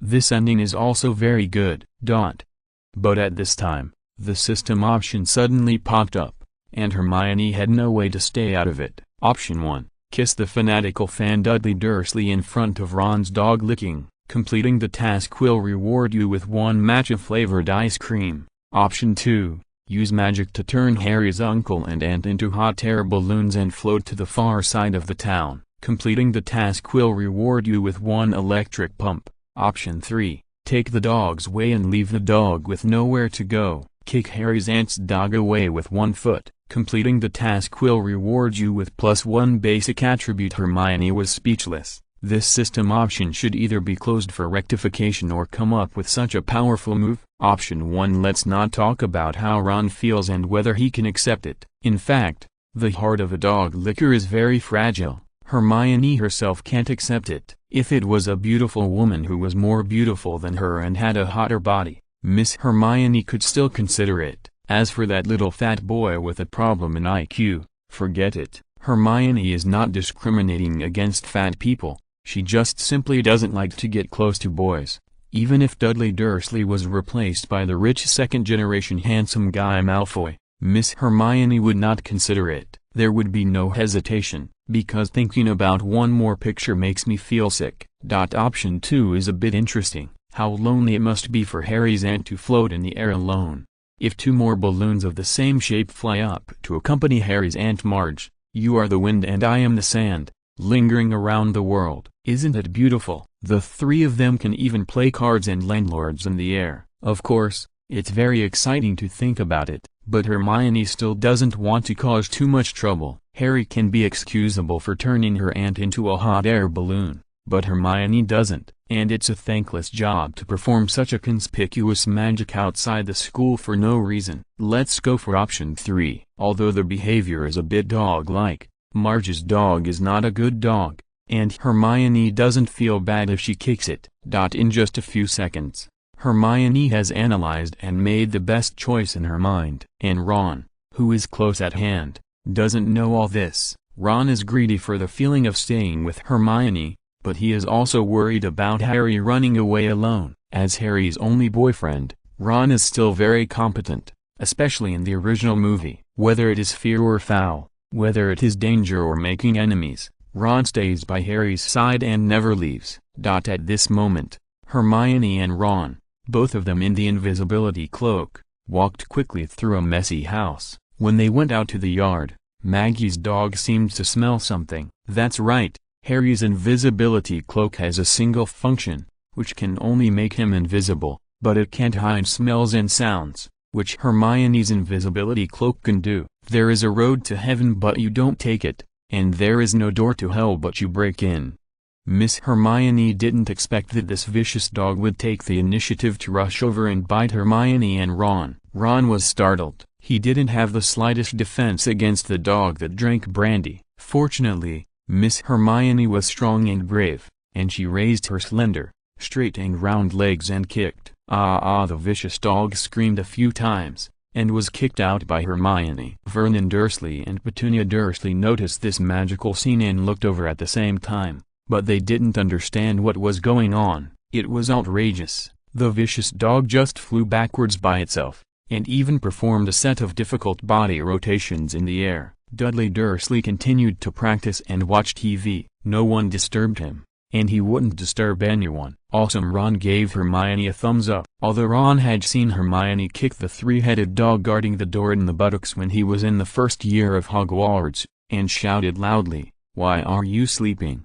Get up and have fun." But seeing such a shadowless kick reappear in front of him was still quite shocking. Congratulations on completing the option 3 task. Reward basic attribute +1. Not bad. Kicked the vicious dog and completed the task. Miss Hermione was very satisfied. The 2 walked out of Harry's uncle's house before pulling off the invisible cloak on their bodies. Instantly, I felt the night wind blowing on my face, skin, pores, and neck, which was extremely comfortable and cozy. Ron was of course a little disappointed. Where did Harry go? Harry was nowhere to be seen. Hermione looked at the night sky, where the figure of Harry's aunt was floating around a chimney under the bright moonlight, and answered, "Harry knew we would chase him, so he wouldn't go too far." Hermione, you're right. The goddess analysis made sense. At this time, a heartwarming scene appeared. Hermione took out a piece of delicious bread and a bottle of milk from somewhere, handed them to Ron and said, "Here, aren't you hungry?" Ron was so moved that tears fell. If you're listening to this novel on a channel other than Fanfic World, it means they downloaded and uploaded it without effort. We cordially invite you to visit our channel, Mundo Fanfic Novelist. There you'll find the original version of this story and you can explore many other novels of various genres. We're waiting for you to immerse yourself in a world of incredible novels. Chapter 190. Baby is sad, but she doesn't say it. Ron was touched from the heart. When Harry's uncle and Aunt Maggie were having a sumptuous dinner together, Ron was already hungry. Ron didn't expect that Hermione would remember at this time and take out delicious food and hand it to him. How could Ron not love such a good girl? Ron ate bread and milk. His stomach was warm and his heart was sweet. In fact, the real situation was this: Hermione was hungry, and it was certainly not good for her to eat alone in front of Ron. so she got food for Ron in advance. Anyway, there were a lot of delicious food in her space ring. As a little foodie, how could she not prepare a variety of delicacies? Hermione planned to eat something and then go to find Harry. She always felt uneasy about leaving Harry alone, but the system got excited and gave 3 options. Option 1. It's not fun to just eat bread. Add some rat poison and dichlorvos to Ron's food. Completing the task will reward you with a fresh-colored urn. Option 2. Knock down Ron's food, mess up his hair, and yell like a mad woman. What are you eating? You're just a glutton. You only know how to eat. Completing the task will reward you with a golden nail clipper. Option 3. Suddenly say gently, "May you be warm in the 3 winters and not cold in the spring." Completing the task will reward you with the exclusive attribute, gentleness, +1. Absolutely amazing! It's really amazing. When this option task appeared, Hermione forgot what the carrot bread in her mouth tasted like. How could there be such a task? She didn't know how the system came up with it. Rat poison plus dichlorvos, Hermione's alchemist skills plus magical healing skills. Whether she can save Ron after completing the task is still unknown. Option 1. Hermione really wants to use Ron as a guinea pig for an experiment, but thinking that Ron only has 1 life, forget it. As for option 2, it is a major blow to Ron, but for Hermione, it is also a devastating destruction of her ladylike image, which is not worth recommending. In this way, there is only option 3. Although Hermione has not completed the exclusive attribute points before, the main reason is that she feels that she is already gentle and sweet enough, so she has not added points to the gentleness option before, but now, Hermione has no better choice. The worst that can happen is to be more gentle. So, under the beautiful moonlight, Ron ate with hearty mouthfuls. When people are hungry, everything they eat is delicious. Ron really would never dream that such a beautiful thing would happen to him. Miss Hermione, who was already breathtakingly beautiful, suddenly turned around and said to Ron gently, "May you be warm in the 3 winters and not cold in the spring." Ron was stunned. He was stunned. He was stupid. He was crazy. What a gentle and beautiful sentence. It suddenly appeared on a vulgar person like him. Under the moonlight, Hermione's long eyelashes seemed to be fighting, and in her big watery eyes, it seemed that a whole piece of beautiful lake was hidden, clear and transparent, so charming, so heart-moving. Even when Ron glanced at the beautifully curved red lips under the upturned nose, his frantic heart suddenly beat like a machine gun.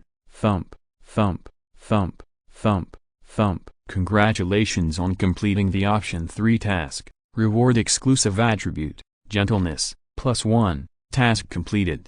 Hermione had not added points to the gentleness attribute before. Tonight, she suddenly added 1 point. I don't know if it's a psychological effect, but Hermione actually feels that she, as a lady and a beauty, has become more gentle. Okay, eat quickly, we still have to find Harry. Hermione quickly interrupted Ron's beautiful imagination that had just entered the illusion. Suddenly returning to reality, Ron was obviously still a little uncomfortable. Hermione, I didn't say anything just now. Don't let your imagination run wild. Hermione's quick words directly blocked all of Ron's associations. Okay, it may be that the moonlight is too beautiful, or it may be that the wind is too gentle, which made Ron have fantasies. However, even if it is a fantasy, he will still remember the beautiful words, "May you be warm in the 3 winters and not cold in the spring." Harry was just annoyed by his mean aunt and rude uncle. After picking up his luggage and walking a long way, he remembered that there were 2 people in his uncle's house, Ron and Hermione, hiding in the invisible cloak. When he wanted to turn around, there was a sudden gust of wind, and the temperature around began to drop sharply. The dead leaves on the street were directly blown up by the wind for no reason, and then Harry felt something terrifying. Harry turned around and saw a pair of cold lights that were not human eyes in a flower bed, flashing under the dim street lights. Then the scary thing began to reveal a dark dog head. Harry was startled, and when he instinctively felt the danger and retreated, he was tripped by a bench. Just when Harry was ready to face the unknown monster's attack, a 2-decker bus with a strange shape came and stopped behind Harry with the roar of a car. When Harry looked back again, The unknown monster in the flower bed had disappeared. Harry was still sitting on the ground,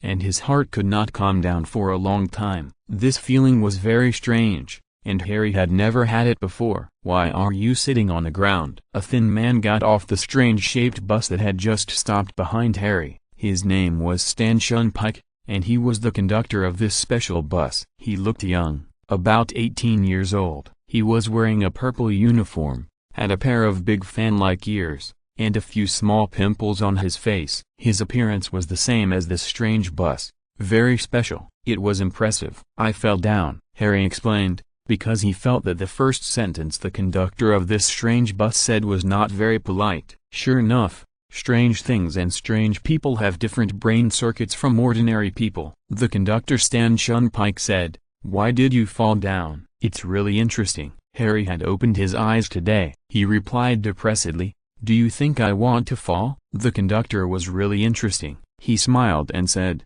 "Don't be angry, my passenger. By the way, what was your name just now?" Harry was silent. "I didn't say it. I didn't say my name." The conductor Stan Shunpike said sincerely, "You look a little troubled and troubled, my friend." Stan Shunpike began to introduce his bus and himself professionally. "Welcome to the night bus, which is an emergency passenger bus for witches or wizards in distress. Just hold out your wand and get on the bus, and we can take you anywhere you want to go."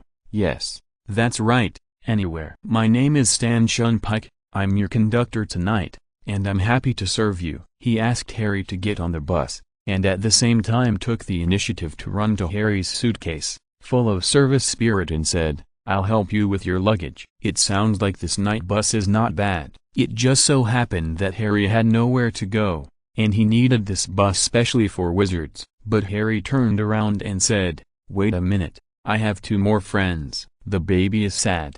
But the baby doesn't say it. Please support the new book. Thank you everyone. Chapter 191 The Interesting Night Bus. Do you have friends? The conductor Stan Shunpike seemed surprised, because in the movie, Harry ran away from home in a miserable state, and he should be helpless. The setting of the night bus is also like this. Only wizards who are desperate will see the night bus. But the problem is, if Harry Potter has friends, how can he see this bus? He should have friends to help him. Any questions, Mr. Stan Shunpike? Harry asked politely. "No problem. Of course no problem, if your friends are willing to take the night bus." Harry replied, "I don't know. They may need it, or they may not." The conductor Stan Shunpike looked at Harry helplessly, and his words were the same as if he had said nothing.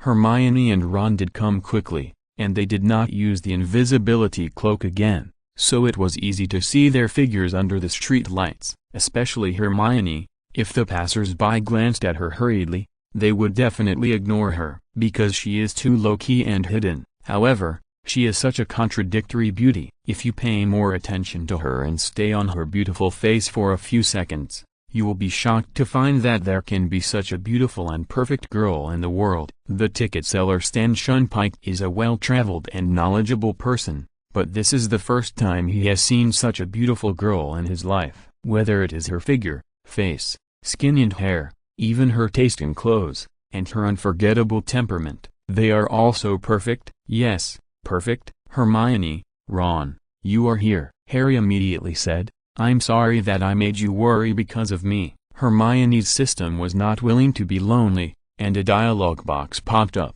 Option 1. Answer Harry, "It doesn't matter, we are not worried anyway. Don't be self-indulgent. Complete the task and reward 1 cockroach-flavored coffee cake." Option 2. Ask Harry, "Which one of this golden axe and this silver axe did you drop?" Completing the task will reward you with 1 gold and 1 silver axe. Option 3. The night is so beautiful tonight, Harry, why don't we go on a date? Completing the task will reward you with 1 cartoon sticker. Speechless? Hermione doesn't even know why the system pops up options for such a simple scene. It should pop up when you are in danger or slaying demons and eliminating evil. Boring. Although options 1 and 3 are relatively simple and can be done with just a few words, and neither requires task props, it is hurtful to say them out loud and it is difficult to say them, so Hermione directly took out a gold axe and a silver axe, and said to Harry kindly, "Harry, Did you drop this gold axe or this silver axe? If a classmate with a bad temper, he would definitely yell, "I'll drop your sister. Are you sick?" Very sick. Of course, Harry would not do this to Miss Hermione. Miss Hermione is perfect, but sometimes she is inexplicable, just like now, doing this very nonsensically. To be honest, Harry and Ron are familiar with each other, but the inexperienced ticket seller Stan Shunpike was unfamiliar.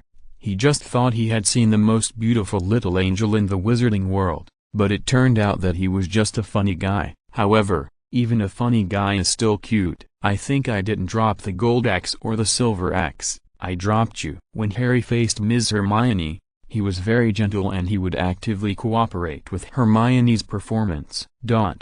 Ron had an inexplicable feeling. When did Harry cooperate with Hermione so much when she was so nonsensical? Why do they have such a tacit understanding between them? Congratulations on completing option 2 task, and you will be rewarded with 1 gold and 1 silver axe. Hermione didn't feel embarrassed anymore when she heard the system prompt. After putting away the axe, he said, "Don't be too angry about what happened with your aunt just now. The world is so big.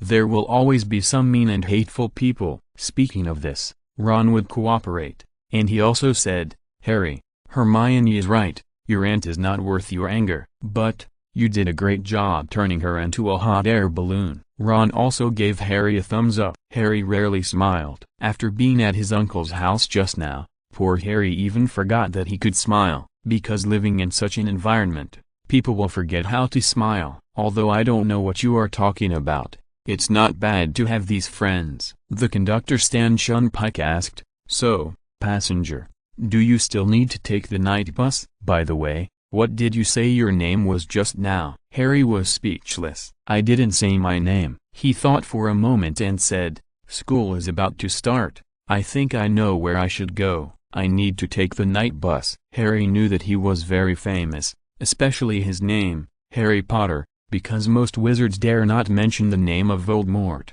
so the name, Harry Potter, is of great significance. Harry didn't need to make a fuss. There seemed to be many passengers on the bus, and the conductor seemed to have some problems with his brain. Harry didn't need to introduce his name. Ron said, "Harry, I think you can live in my house like last year." Harry certainly wouldn't forget the flu powder last year and the impressive flying car. "Ron, thank you for your kindness. I think it's not necessary." "Okay then." Ron didn't force it. Hermione's system options were very busy today, and another option popped up.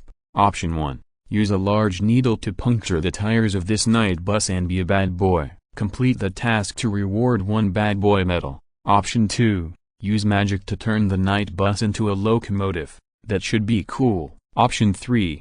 Go to the leaky cauldron with Harry. The experience of riding on the night bus will be very interesting. Option 4.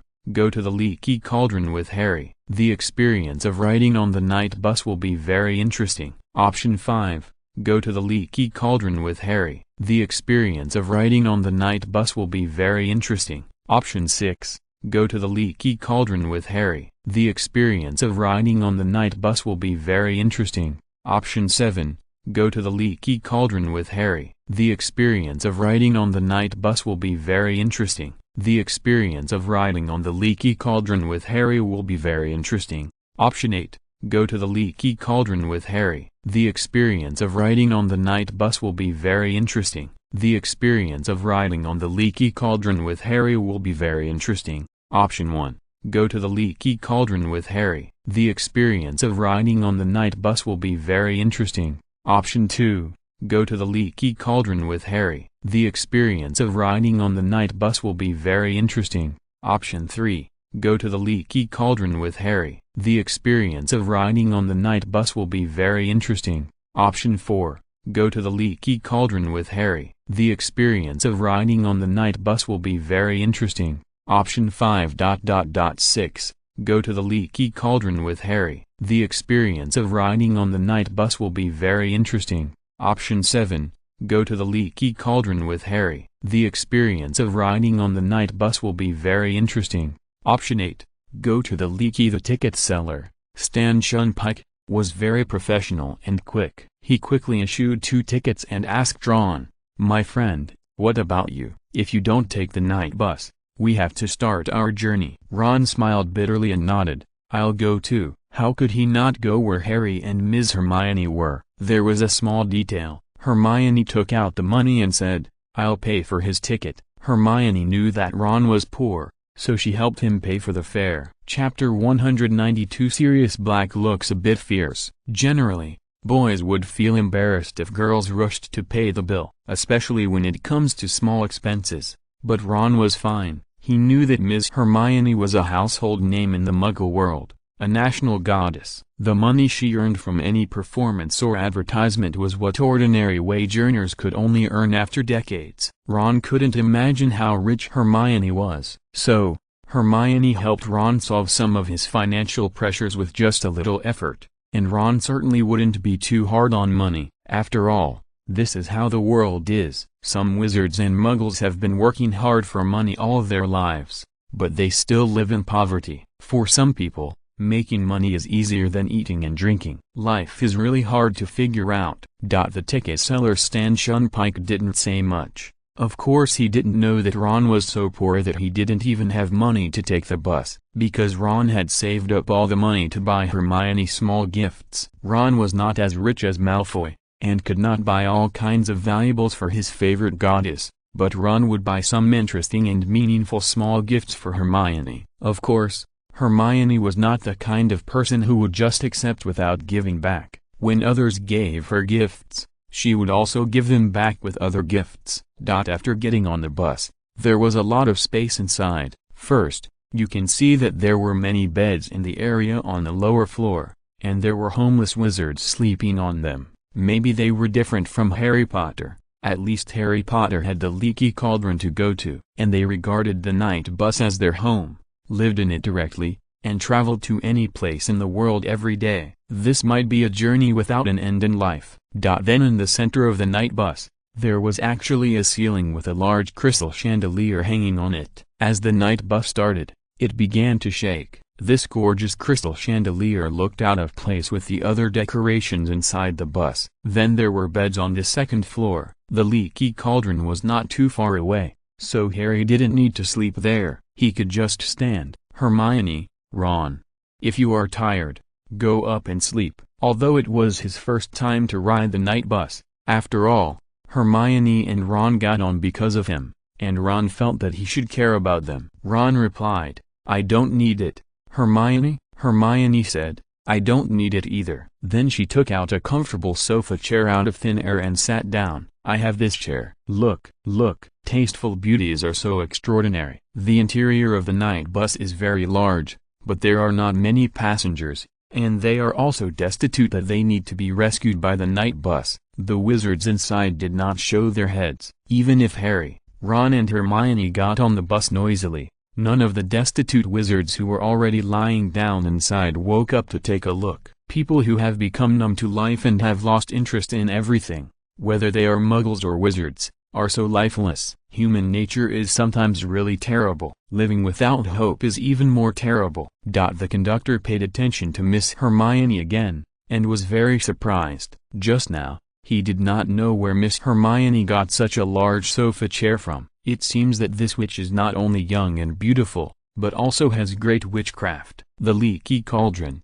if you have pea soup, you must eat it before it eats you. A dried little head, like a common ornament in a car, was hung on the front of the car. It spoke, and it was like a map navigation voice. Every time it arrived at a place and encountered road conditions, the dried little head would speak. The speaking style was very similar to that of the conductor, and most of the time it was talking to itself. Perhaps this bus was full of lonely people. The driver was an old man wearing glasses. His name was Plan. Of course, the driver did not speak in the movie. He held a piece of bread in his mouth, as if he was very busy at work and could only eat while working. Here, Harry, Ron and Hermione, 3 passengers, only the dried head and the conductor Stan Shunpike were talking. The driver just focused on driving. The speed of the car was very fast, more than twice as fast as ordinary cars. Harry noticed something. Won't those Muggle owners see us? Because the speed was seriously over the speed limit, Harry and Ron couldn't even stand steadily, and could only hold on to objects in the car to avoid falling. Hermione was still foresighted. Her sofa chair was very stable. If there was an internet connection here, she could even sit on the sofa with her legs crossed and play with her mobile phone. No, those muggles can't see us. The answer was not from the conductor, but from the dried little head. I don't know which black magician made this dried little head. It was ugly, scary, and long-winded, but it was quite useful to entertain the long-distance bus driver. Pay attention, there is an old woman at 12 o'clock. The dried little head spoke in a sharp voice. In front of the night bus, an old woman crossing the road with a cane appeared. At this speed, hitting her would definitely cause the old woman to reincarnate in advance. Fortunately, the night bus driver was a great driver. Over the years, I have never heard of a serious traffic accident caused by the night bus. The night bus made a sharp brake sound. Then the whole car seemed to be compressed by the terrifying inertia. Ron and Harry, who were caught off guard, hit the windshield at the same time. The glass was of good quality, and the people felt dizzy, but the car was fine. The muggle old woman couldn't see the night bus, so the night bus kept waiting for the old woman to pass by. The dried little head continued to speak. 10, 9, 8, 7, 3, 3.5, 2, 1, 3/4, drive. Whoosh, the night bus shuttled away quickly like a rocket. Don't be surprised. This is the routine operation of the night bus. The conductor may have seen that the three little passengers were not used to it yet, so he just reminded them. The conductor was indeed a man who had seen the world. He took out today's Daily Prophet and read it calmly. The front page headline of the Daily Prophet naturally had a moving picture. Perhaps to cover up the embarrassment of having just hit the windshield, Harry asked, "What is this?" "This is Sirius Black." The conductor Stan Shunpike mentioned this and activated the storytelling and gossiping blood in his body. He entered the state and acted mysteriously. "You haven't heard of Sirius Black yet? He is a terrible murderer. He was imprisoned in Azkaban for murder." Ron also became interested. "I know Azkaban. It provides food and accommodation. Hagrid has been there." Food and accommodation are the words mentioned by Miss Hermione before. Ron thought it was interesting and remembered it. The conductor didn't seem to expect Ron to be so humorous. He continued, "Azkaban not only provides food and accommodation, wizards who are caught and sent there will have to work hard to get out." Harry seemed to care about Sirius Black very much. Perhaps it was destined that Harry felt that this name was very close to him. There was a feeling that he was born with it. Who did he kill? What does this newspaper say about him? The ticket seller said seriously, "He is a criminal with serious crimes. He was the most loyal servant of a mysterious man whose name cannot be mentioned. I am not sure who he killed. But this newspaper says about his escape from Azkaban. He is the first terrible prisoner who successfully escaped from Azkaban. Please support my new book. Thank you everyone." Chapter 193, The Leaky Cauldron. The conductor Stan Shunpike said this in a mysterious tone, and the atmosphere in the car entered a terrifying space that belonged to Voldemort. In the original play, as long as Voldemort was mentioned, it was anyone, as long as it was involved, the background music would become heavy and terrible. Of course, this would not be the case in the world Hermione traveled through, unless she added background music to herself because of the system option task. There was usually no background music, but Voldemort was not ordinary. As long as people here mentioned him, the air began to suffocate. This feeling was like magic, magical and terrible. In the entire wizarding world, Voldemort was also the only dark wizard that Ms. Hermione was afraid of. Harry Potter's eyes behind his glasses began to become solemn. It seemed that he had a tangled relationship with Voldemort in this life. It felt that no matter where he went, he would encounter things related to Voldemort. At this time, the long-winded and dried head broke the silence with its unique voice. "There are two buses at 12 o'clock, getting closer and closer to us."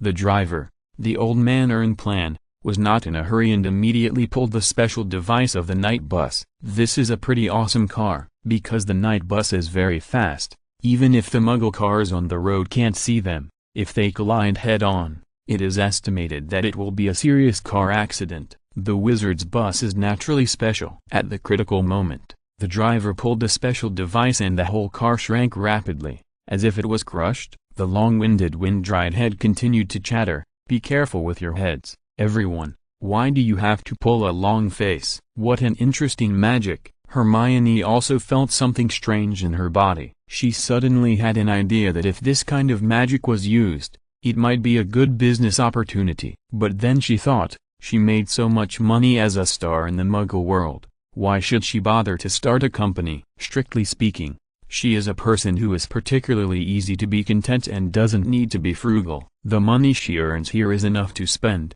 so why should she work hard? If possible, she doesn't want to be a star. At this time, the system options seemed to detect Miss Hermione's negative work mood, so it popped up options to let her know what work is and what life is. Life is that although you have choices, your choice is still to work. Option 1. When the night bus makes a long face, do an Indian dance to let the people in the car feel your charm. Complete the task and reward a SpongeBob pillow. Option 2.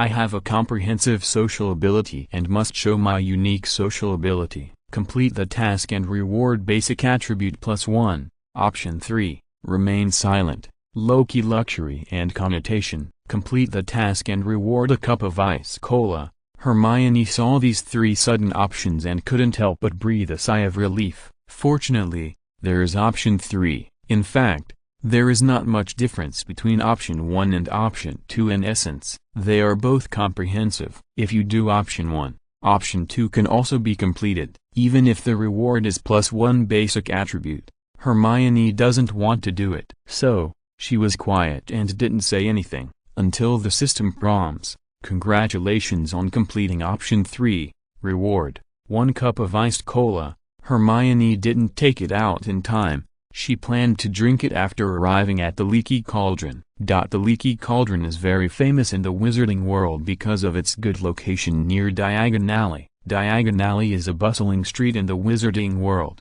and there is no doubt about the flow of customers. Of course, due to the complex personnel, the guests who come here are naturally a mix of dragons and fish. Naturally, there is no Leaky Cauldron in the Leaky Cauldron. At this moment, the entire night bus seemed to have turned into a square piece of bread, and then shuttled between the two Muggle buses on the opposite side. In the process of passing, it was like jelly, with elasticity. Very strange. In such a thrilling and magical driving process, the dried head that had been talking finally announced, "We have arrived at the Leaky Cauldron. Next stop, Nocturne Alley." Ron kept holding the railing, his face a little pale. When Miss Hermione looked over, he whispered, "Finally we're here. If this continues, I'm afraid I won't be able to hold on any longer." Ron was not a carsick kid. Last year, he was able to drive his father's charming flying car. He never expected that he would almost vomit after accidentally riding the night bus this year. "Ron,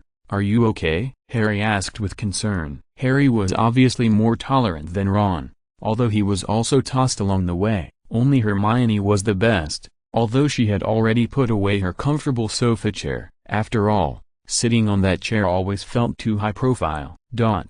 This night bus was definitely awesome. When it stopped, it even hit the back of a car parked in front of the Leaky Cauldron. The car naturally started to honk. From the means of transportation, it can be seen that the guests of the Leaky Cauldron come from a complex background. The means of transportation in the Muggle world are also very common in the wizarding world. But after Hermione and others got off the bus, one thing that made people feel strange was that there was no flying broom in front of the Leaky Cauldron. They are all wizards, but not many of them travel on brooms. Have they been eliminated? Or do flying brooms consume too much magic power, which makes wizards unwilling to use them when traveling? I don't know what the reason is. "Mr. Potter, you are finally here. I have been waiting for you for a long time." At the door of the Leaky Cauldron, a hunched servant with the same bald head as Voldemort came out to greet him. Obviously, he is not the waiter of the Leaky Cauldron. His appearance and gender are not similar. At the same time, the most important thing is that a hotel of the level of the Leaky Cauldron should not have such high standard services. The people who came were not internal staff of the Leaky Cauldron, but from other departments. When the bald servant saw that there were not only Harry Potter but two little wizards getting off the car, he was also stunned. The director didn't arrange it like this. Shouldn't there be only Harry Potter? Why are there suddenly two more? There is no way. Hermione, who traveled through time, is the director. and she has the final say in everything. The system options are like screenwriters, providing scripts to director Hermione for reference and selection. These two are my friends. Harry didn't know the bald servant in front of him, so he didn't say Hermione and Ron's names. This should be Mr. Weasley and Miss Granger. The servant was knowledgeable and just stretched out his hand and said, "Since you're all here, please come in." Hermione, Harry and Ron looked at each other. At this time, the awesome night bus had started to go away. It was amazing. It was not like an ordinary car that would gradually go away, but it was like it would be invisible and disappeared in an instant. Hermione silently said in her heart, "No pop-up windows, no pop-up ads. The power of capital is still strong, and the system is capital." A transparent light screen appeared in front of Hermione, and only she could see it. Option 1. Persuade Harry and Ron not to go to the Leaky Cauldron, and go to a 5-star hotel in the Muggle world to book a room. Completing the mission will reward you with a 5 yuan coupon for a Sea View villa. Option 2. Use 100 kilograms of explosives to blow up the Leaky Cauldron on the spot. Completing the mission will reward you with a 5 yuan coupon for a supercar. Chapter 194 The Ministry of Magic Invites. Hermione finally realized that the system was truly comprehensive. Fortunately, there was one last option that was a bit more normal.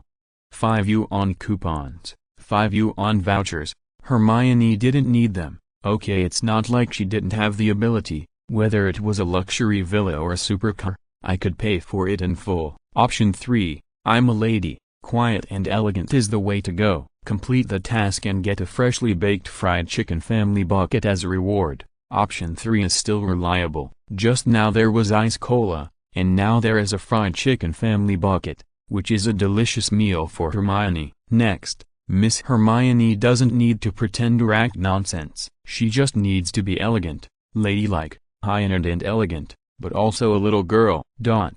Enter the Leaky Cauldron with Ron and Harry. Ding dong. Congratulations on completing the Option 3 task, and get a freshly baked fried chicken family bucket as a reward. So delicious. The meaning of life, in addition to eating, is still eating.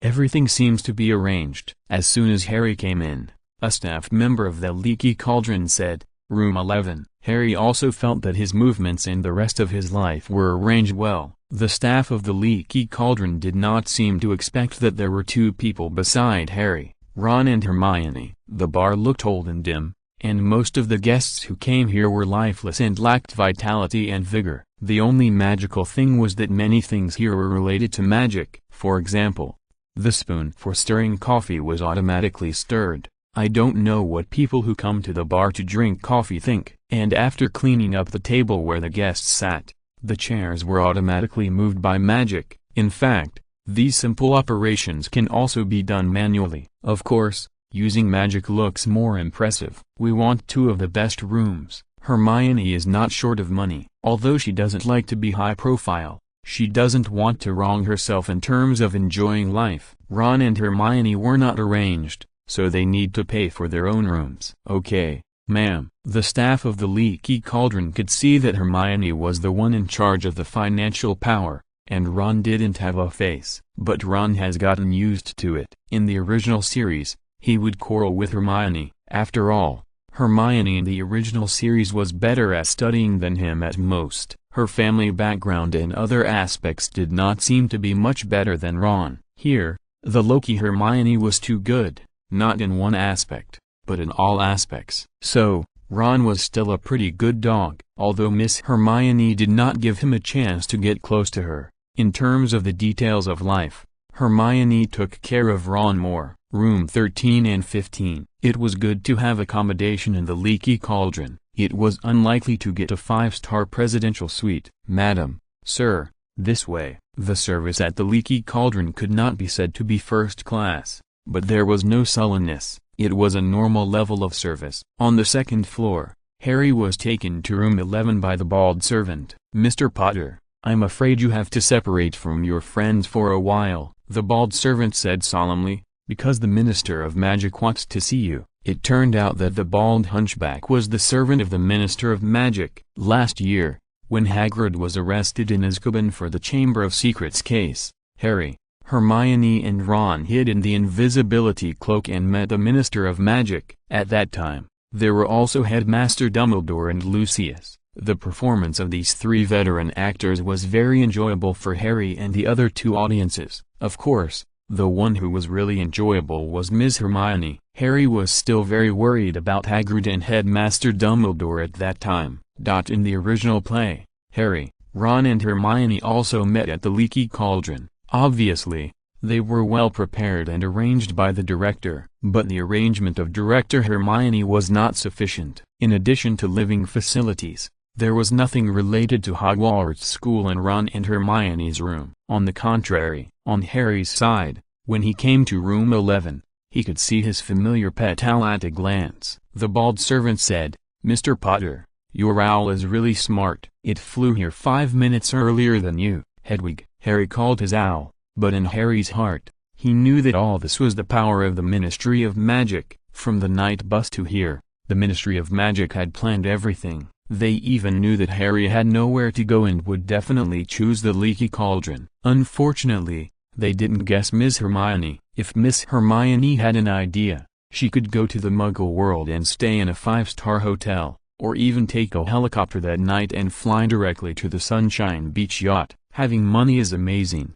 Hermione is not only outstanding in magic, but also has countless money. The almighty Hermione has many choices. It just depends on whether she wants to.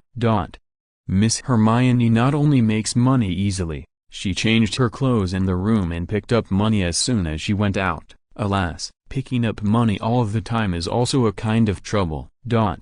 Harry was taken to a room that looked relatively spacious by the bald servant. Obviously, this room is different from ordinary guest rooms. Not only is the decoration more upscale, the most important thing is that the furnishings and various objects here do not belong to the Leaky Cauldron, but are privately owned by someone. This kind of existence is also very common in the Muggle world. In addition to sea-view villas and high-rise luxury suites, wealthy and powerful bosses also have their own private luxury suites in luxury hotels for the convenience of work and life. For long-term residents, some are purchased directly, and some are booked for a long time, ranging from a few years to decades. Anyway, they are not short of money. This kind of room is also privately owned by them. When they come to work, they can move in directly.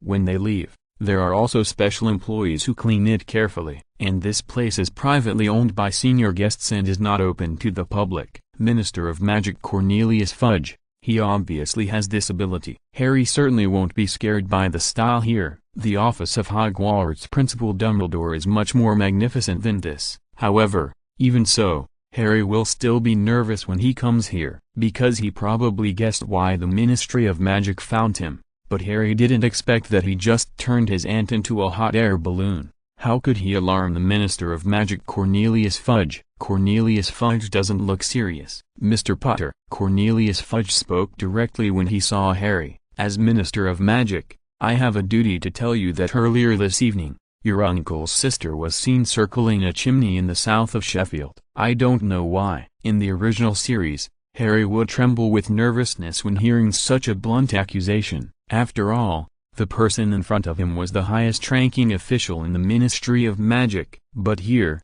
perhaps because of the company of Hermione and Ron in the Leaky Cauldron, Harry's mentality was a little calmer. And at this time, his anger at his aunt's harshness and rudeness also subsided. Minister of Magic Cornelius Fudge did not speak too seriously. In his sentence, the sentence circling a chimney in the south of Sheffield was even a little funny. Harry did not explain. Perhaps he knew what it meant to be lenient to those who confess and severe to those who resist. "I have violated the law. I shouldn't use magic in the Muggle world. Please support the new book. Thank you everyone." Chapter 195 Harry's Nonsense. Although Harry was smart and brave, he was still too young after all. People's hearts were complicated, and all kinds of interests were intertwined. How could it be simply right or wrong? Harry never dreamed that he had violated the Ministry of Magic regulations, but the Minister of Magic in front of him did not punish him, but instead excused him. Come on, he won't be sent to Azkaban just because someone blew up his aunt into a balloon. What does this mean? Harry couldn't see through the Minister of Magic in front of him, who was in a high position in the wizarding world. Cornelius Fudge explained. After the incident, the ministry immediately sent the Department of Reversal of Incidents to the scene to deal with it. She has been restored to her original state and that memory has been erased. She won't remember anything about that incident, so the problem has been solved satisfactorily without any damage. Is it that simple? Harry opened his eyes. It turns out that emergencies can be handled in this way. Is this the legendary game of power? However, why did the Minister of Magic protect me? Harry couldn't figure it out. Could it be related to Voldemort? Because in the first grade, Harry and his friends shattered Voldemort's plan to steal the Philosopher's Stone and revive. In the second grade, Harry and his friends prevented the Chamber of Secrets monster from wreaking havoc in Hogwarts. There is no doubt that ordinary wizards can only hear legends, and the powerful Cornelius Fudge must know the details of all the events, which is why the Minister of Magic wants to protect Harry with all his strength. Because Harry is a great hero.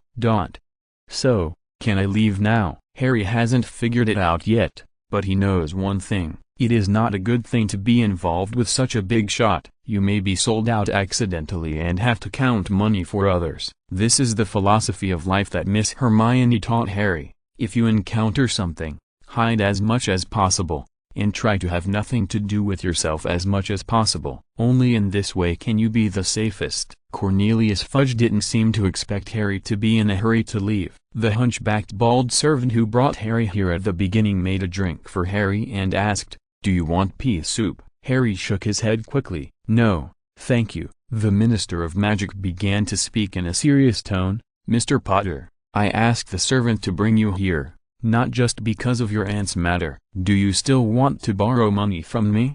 Harry didn't know why. Maybe he had been with Miss Hermione for too long, and her occasional nonsense obviously infected him. So in such a serious place, this idea popped up in Harry Potter's mind, and he was 100% sure that if Miss Hermione was here, she would definitely have more interesting ideas. Unexpectedly, Harry's idea came true. Miss Hermione originally did not intend to participate in Harry Potter's private tryst with the Minister of Magic. After all, as a time traveler, she still knew that the minister was looking for Harry for something. Miss Hermione was the first to escape when encountering trouble, but her system didn't think so. The system was to make Miss Hermione the most awesome person in the wizarding world. Oh, not only the wizarding world, the same is true in the Muggle world. In short, how to be awesome, do it. Therefore, in the face of the sudden task, Miss Hermione could only come to Cornelius Fudge's office. Of course,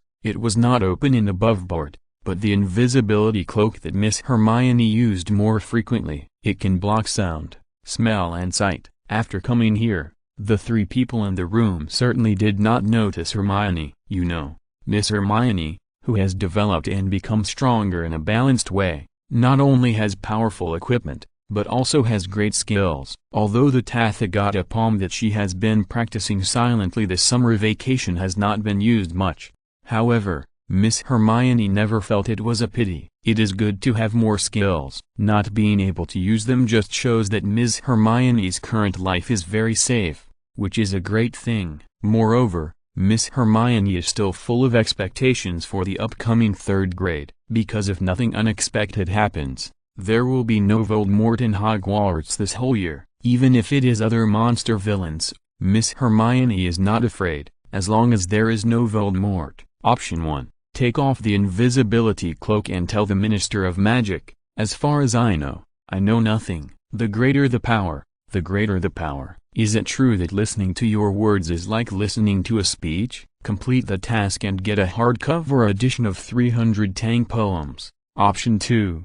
Yes, the crab is still alive before it dies. The wings of the cicada are very thin. How thin are they? As thin as a cicada's wings. 1 day apart. It feels like a day apart. Tell these words to Harry and complete the task and get a random classic. Option 3. Whisper in the bald servant's ear, "This tomato smells like tomato."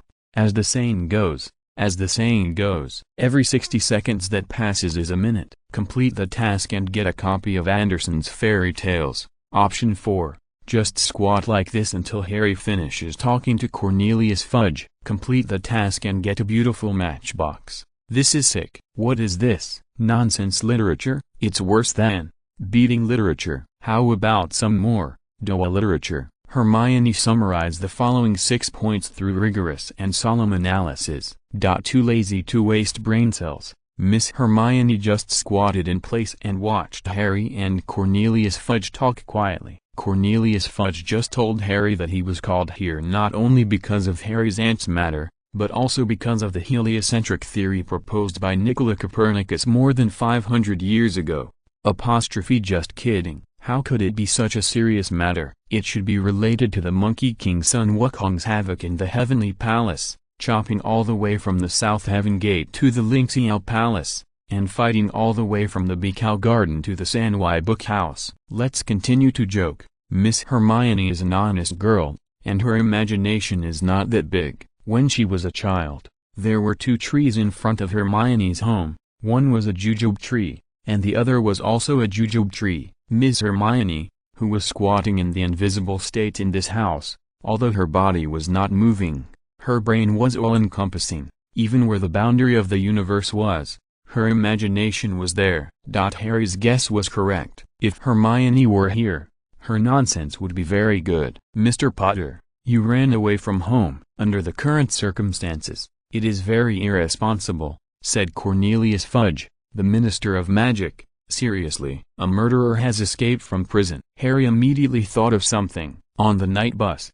the conductor read the front page headline of the Daily Prophet. Is it Sirius Black who escaped from Azkaban? What is his relationship with me? Harry is very smart. Of course, he will draw inferences from one example. Cornelius Fudge did not want to tell Harry too many details for the time being. As a big man, whitewashing is also a very important job. It is a skill to make a big thing small and a small thing disappear. Of course it doesn't matter. You are safe. Yes, that's right. I mean you are safe. You will set off to go back to Hogwarts to study in a few days. Look at these. These are your new textbooks. I took the initiative to bring them to you. Great. Harry felt that after talking for so long, bringing all the new semester's textbooks in advance was a very valuable thing. Thank you. Harry here was a more polite child. Chapter 196 Miss Hermione's Reasoning. Miss Hermione might really be bored. She squatted in the corner and suddenly thought of a joke from Warm Her All Day. A delicate girl, with 3 parts of tenderness, 5 parts of expectation and 2 parts of worry, asked her boyfriend, if we get married in the future, will you abuse me? The boy was full of responsibility and doting, with only her in his starry eyes, and said, as long as you like, I can learn. Yes, that's right, you can learn. It's so warm, not just warm for a whole day, it's warm for a year, warm for a lifetime. Harry saw that the matter was finally over. When he was about to leave, the Minister of Magic Cornelius Fudge stopped Harry again and said, by the way, Harry, you'd better not run around while you are here. Calling Mr. Potter is polite, but it will obviously make the relationship seem much more distant. According to the conversation, Cornelius Fudge, who was a little familiar, started to call Harry directly. Okay. Harry nodded. He was not stupid. He always felt that Cornelius Fudge, the Minister of Magic, seemed to have only said half of his words. There must be something important that he had not finished. However, the old man was unwilling to speak directly, and Harry had no way to pinch his neck and force him to ask. Just like that, Harry left peacefully, and Ms. Hermione, who was invisible, left with him. Ron was not a kid who could stay idle outside the door. He was worried about Harry, but he couldn't make up his mind, so he could only look for Hermione, who knew Hermione was not in the room. So Ron looked everywhere, and finally met Harry Potter, who came out. Harry, you came out. Did they do anything to you? Harry smiled and said, no, they brought me textbooks for the new semester. Ron was curious. Is the Ministry of Magic also responsible for developing express delivery business? By the way, Harry, have you seen Hermione? Since you were taken away, Hermione has disappeared. How could she disappear? Harry also began to get nervous. It must be said that Miss Hermione's position in Harry's mind is still unmatched. That's right, what nonsense are you talking about? The beautiful Miss Hermione suddenly appeared. Her voice was crisp and pleasant. When she appeared, even the air was filled with a sweet smell. You disappeared. Ron was startled. "Oh my God, Hermione, where did you jump out from? I didn't see you just now." Hermione said, "I have been in the leaky cauldron. You should go see your eyes, Ron." Hermione did not explain to Ron anymore. With her private invisibility cloak, she can appear whenever she wants. Hermione began to ask Harry, "The Ministry of Magic not only brought you new textbooks, but also your aunt's matter." Harry didn't know that Miss Hermione was squatting in the corner of the room at that time. But Harry didn't lie. He nodded and said, "Well, I did talk about it, but Mr. Cornelius Fudge is not a big deal." "This is really a big deal, Harry. Turning your aunt into a hot air balloon is not a big deal." Ron sighed. Harry was still willing to say a few more words to Hermione. "By the way, they mention Sirius Black. I don't know what the relationship between him and me is. I feel like they are hiding something from me, and at the same time they are worried about my safety." Harry's feeling was not wrong. Hermione hesitated whether to tell Harry the truth. After all, the relationship between him and Sirius Black was not a big secret, and Harry would know it sooner or later. However, the funny system was always one step faster than Hermione and said, "Option 1, tell Harry, silly boy, Sirius Black is your biological father. Back then, he and your mother, forget it. I can't make it up anymore. Ron, you guess, complete the task and reward 1 bottle of stimulating floral water." Option 2, Harry, Sirius Black is actually Voldemort. He has a huge conspiracy and he hides it from everyone. Complete the task and reward 1 piece of happy soap. Option 3, Ron, what are you looking at? That's right, I'm talking about you. In fact, Sirius Black is your biological father. Complete the task and reward 1 decorative flower. What is all this? Even if it's nonsense, there should be a limit. Okay, options 1 and 3 are just too much. Although gossip is interesting, it should be close to reality. This kind of spoof will only make people hate it. Ahem. It's time for reasoning again. Although Miss Hermione thinks option 2 is also ridiculous, it's the way it is now. What else can be done? You can't just make up a new father for Ron and Harry out of thin air, right? Reasoning? Ron became interested as soon as he heard it, because Miss Hermione is knowledgeable in her reasoning, although most of the time it has nothing to do with the truth, is interesting, attractive, because Miss Hermione's reasoning can always start from an angle that normal people can't think of, and the reasoning results are often unexpected, thought-provoking, and very interesting. Hermione, you don't think that the relationship between Sirius Black and Harry is related to Professor Snape, do you? Ron deduced. You stinky boy, who asked you to secretly make up lessons. You even learned to answer questions quickly. Harry also laughed. In Hogwarts, no matter what bad things happened, Miss Hermione would find unfounded reasons to throw dirty water on Professor Snape. Over time, as long as Miss Hermione talked about conspiracy theories, Professor Snape would definitely be blamed. But this time, the system option obviously let Professor Snape off for a while. Hermione shook her head and said seriously, "Professor Snape is not here. How could he be related to him? In fact, as long as you open your mind a little, you can easily associate it."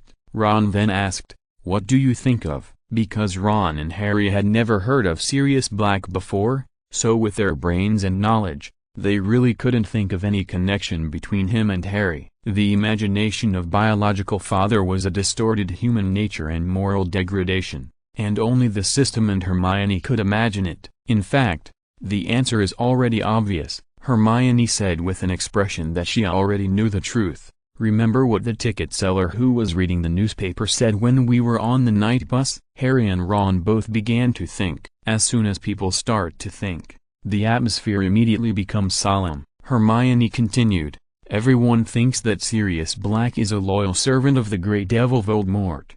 But all this is just an illusion. You can imagine that Azkaban prison was established in the 15th century, so many years ago, but Sirius Black is the only prisoner who can escape from it. What does this show? In order to complete the task, Hermione no longer needs reason. This shows that Sirius Black actually has another real identity. He is actually Voldemort." In order to make Ron and Harry believe her reasoning, Hermione continued to find false reasons and said, "In this world, only Voldemort can escape from Azkaban safely."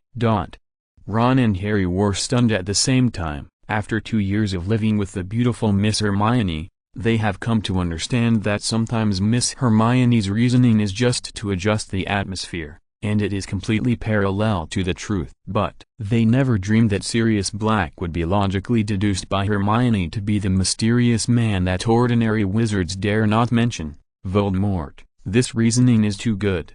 New book, please support. Thank you everyone. If you are listening to this novel on a channel other than Fanfic World, it means they downloaded and uploaded it without effort. We cordially invite you to visit our channel, Mundo Fanfic Novelist. There you'll find the original version of this story and you can explore many other novels of various genres. We are waiting for you to immerse yourself in a world of incredible novels. Chapter 197 Ron's Parents. Congratulations on completing the Option 2 task, and get a piece of happy soap as a reward. This happy soap is not a simple literal meaning, but a soap with magical effects. If you are depressed, decadent, or unhappy, just use this soap, and you will instantly open the door to a new world and embrace the happy experience brought by happiness. Hermione has not tried it because she doesn't need it at the moment. She can give it to people who can't feel happy. Hermione, although the result of your reasoning is unexpected, I always feel that something is not right. As a dog, Ron wanted to trust Hermione 100% unconditionally, but the remaining rationality in his brain told him that something was still wrong. Hermione did not insist on her own opinion. After all, the task was completed. It's right to have different opinions, Harry. I think time will tell us the answer. As expected of Ms. Hermione, her casual words are so philosophical. Yes, most of the time, time will tell the answer, whether this answer is what you want or not. Harry Potter nodded. That night, the Leaky Cauldron was very lively, and wizards from different places came here. It is called a bar, but it is more like a hotel. Ron was tired after a busy day. He fell asleep with his pillow in his arms, imagining the beautiful Miss Hermione. Harry couldn't sleep. He looked at the moonlight outside the window and imagined what unknown events would happen in the third year of Hogwarts. Only Miss Hermione was the most special. She sat cross-legged in her room with her hands in a training posture. Under the bright moonlight, her fair skin seemed to be glowing. Every breath of Miss Hermione seemed to have a visible power that began to surround her body. This is the inner strength of Tathagotpam. Miss Hermione is such an excellent person. She will work hard, no matter what the future will be like. No matter how casual her personality is, she still can't resist her love of learning and hard work. She likes the achievements she has gained after hard work. That is the best reward and fruit of her life. The next day, the Leaky Cauldron began to become more lively. Harry Potter was in his room 11, and was first awakened by the sound of a busy train. The train track was very close to Harry's room. When a train passed by quickly in the early morning, Harry's whole room was shaking. Harry thought it was an earthquake, and he was startled. After waking up instantly, he began to get up and look at the train. Trains are sometimes not just a means of transportation, they also carry more meanings, and different moods and emotions are also different. Harry began to go downstairs to have breakfast. In the original movie, the protagonist can rarely have scenes of eating, but Harry and Ron here have to eat every day. If they don't eat, they will starve to death. Unexpectedly, I unexpectedly saw the Weasleys. That is, Ron's parents, Arthur Weasley and Molly Weasley, and Ron's two twin brothers. Oh, Harry, nice to see you. The twin Weasleys are energetic. Whenever Harry meets them, they are in a particularly energetic state. They are also students at Hogwarts. Where's Ron? Harry answered. I'm glad to see you, too. Ron might still be sleeping. Harry was awakened by the sound of the moving train. If Ron didn't hear it, he should still be sleeping. What a lazy fellow. Let's go find him. The two brothers went to find Ron.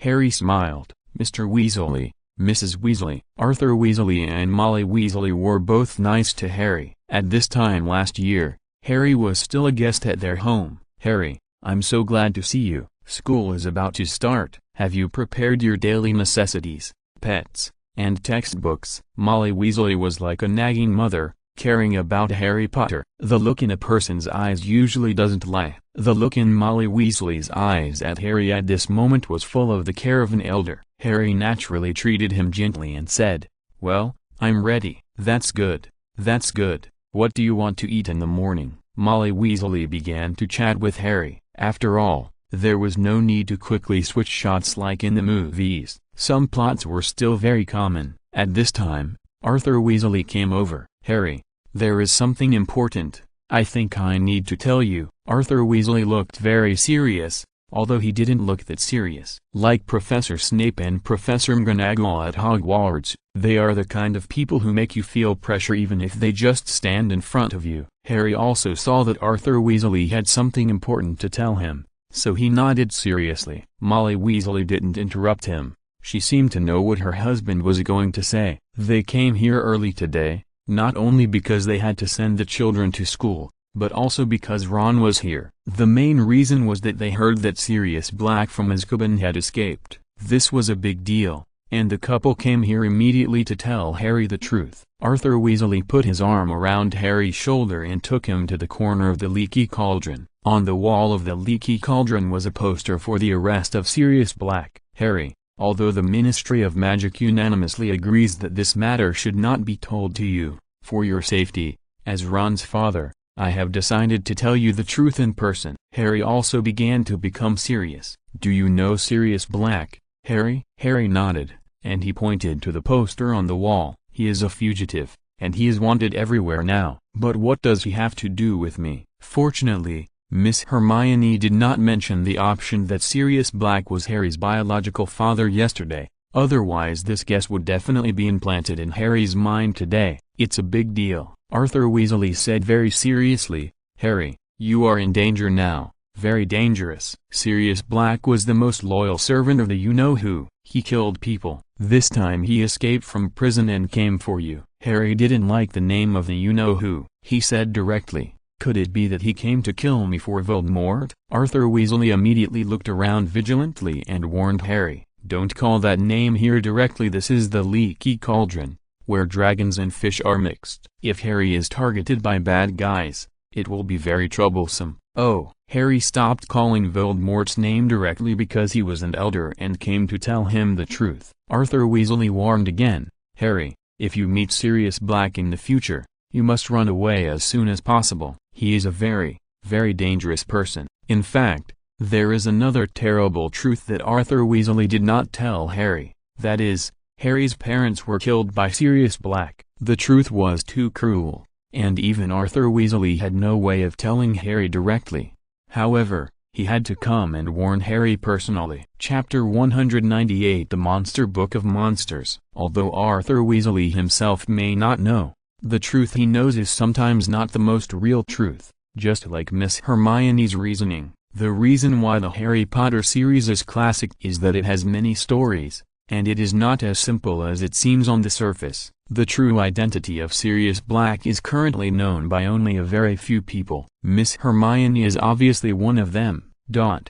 But Hermione has always been low-key and cautious. It is one thing for her to know, and it is another matter whether she will say it. Option 1. Jump out of the window, randomly select a lucky audience, and give him a move of Tathagotpam. Complete the task and reward 1 bottle of eye drops. Option 2. Wake up Ron and let him fight with his twin brother. Complete the task and reward 1 bottle of ketchup. Option 3. Go to Harry Potter and successfully trigger Monster Book of Monsters. Complete the task and reward basic attributes +1. Option 3 is still reliable. As for options 1 and 2, Hermione is too lazy to think about it. Hermione just went out and met Harry coming back. "Why did you get up so early?" Hermione asked. Harry answered, "I was woken up by the train this morning." Hermione continued to ask, "You don't look too well." Harry looked around and said, "Let's talk in my room." Harry trusted Hermione very much and would not hide anything from her, but there were many people in this corridor and it was possible that someone might hear what he was going to say next. "Okay." Hermione did not refuse and followed Harry into his room. The furnishings in Harry's room were similar to Hermione's. After all, the Leaky Cauldron was not a big hotel and there was no way to make rooms with big differences. "Hermione, I just met Ron's father and mother downstairs." Hermione guessed something immediately, but she asked without leaving a trace, Are they here to send the children to Hogwarts? Probably. Harry went straight to the point. Mr. Weasley told me something very important. It turns out that Sirius Black escaped from Azkaban for me. For you? He wants to kill me, Harry said in a heavy tone. Hermione, you know, we have successfully stopped Voldemort twice, and Sirius Black is Voldemort's most loyal servant. So, he escaped from prison this time to kill me. No wonder Minister of Magic Cornelius Fudge came to see me in person yesterday. I said how could my aunt have such a big face. It was also because of Sirius Black. Hermione also got into the state and said, so that's the case. Then all the strange events that happened in the past 2 days have reasons to be explained clearly. Harry looked at Hermione seriously at this time. Even though he had been looking at Hermione for 2 years, he still couldn't get enough of her. Every glance was so beautiful and moving. Hermione, you and Ron are also involved. I'm worried that when Sirius Black comes out,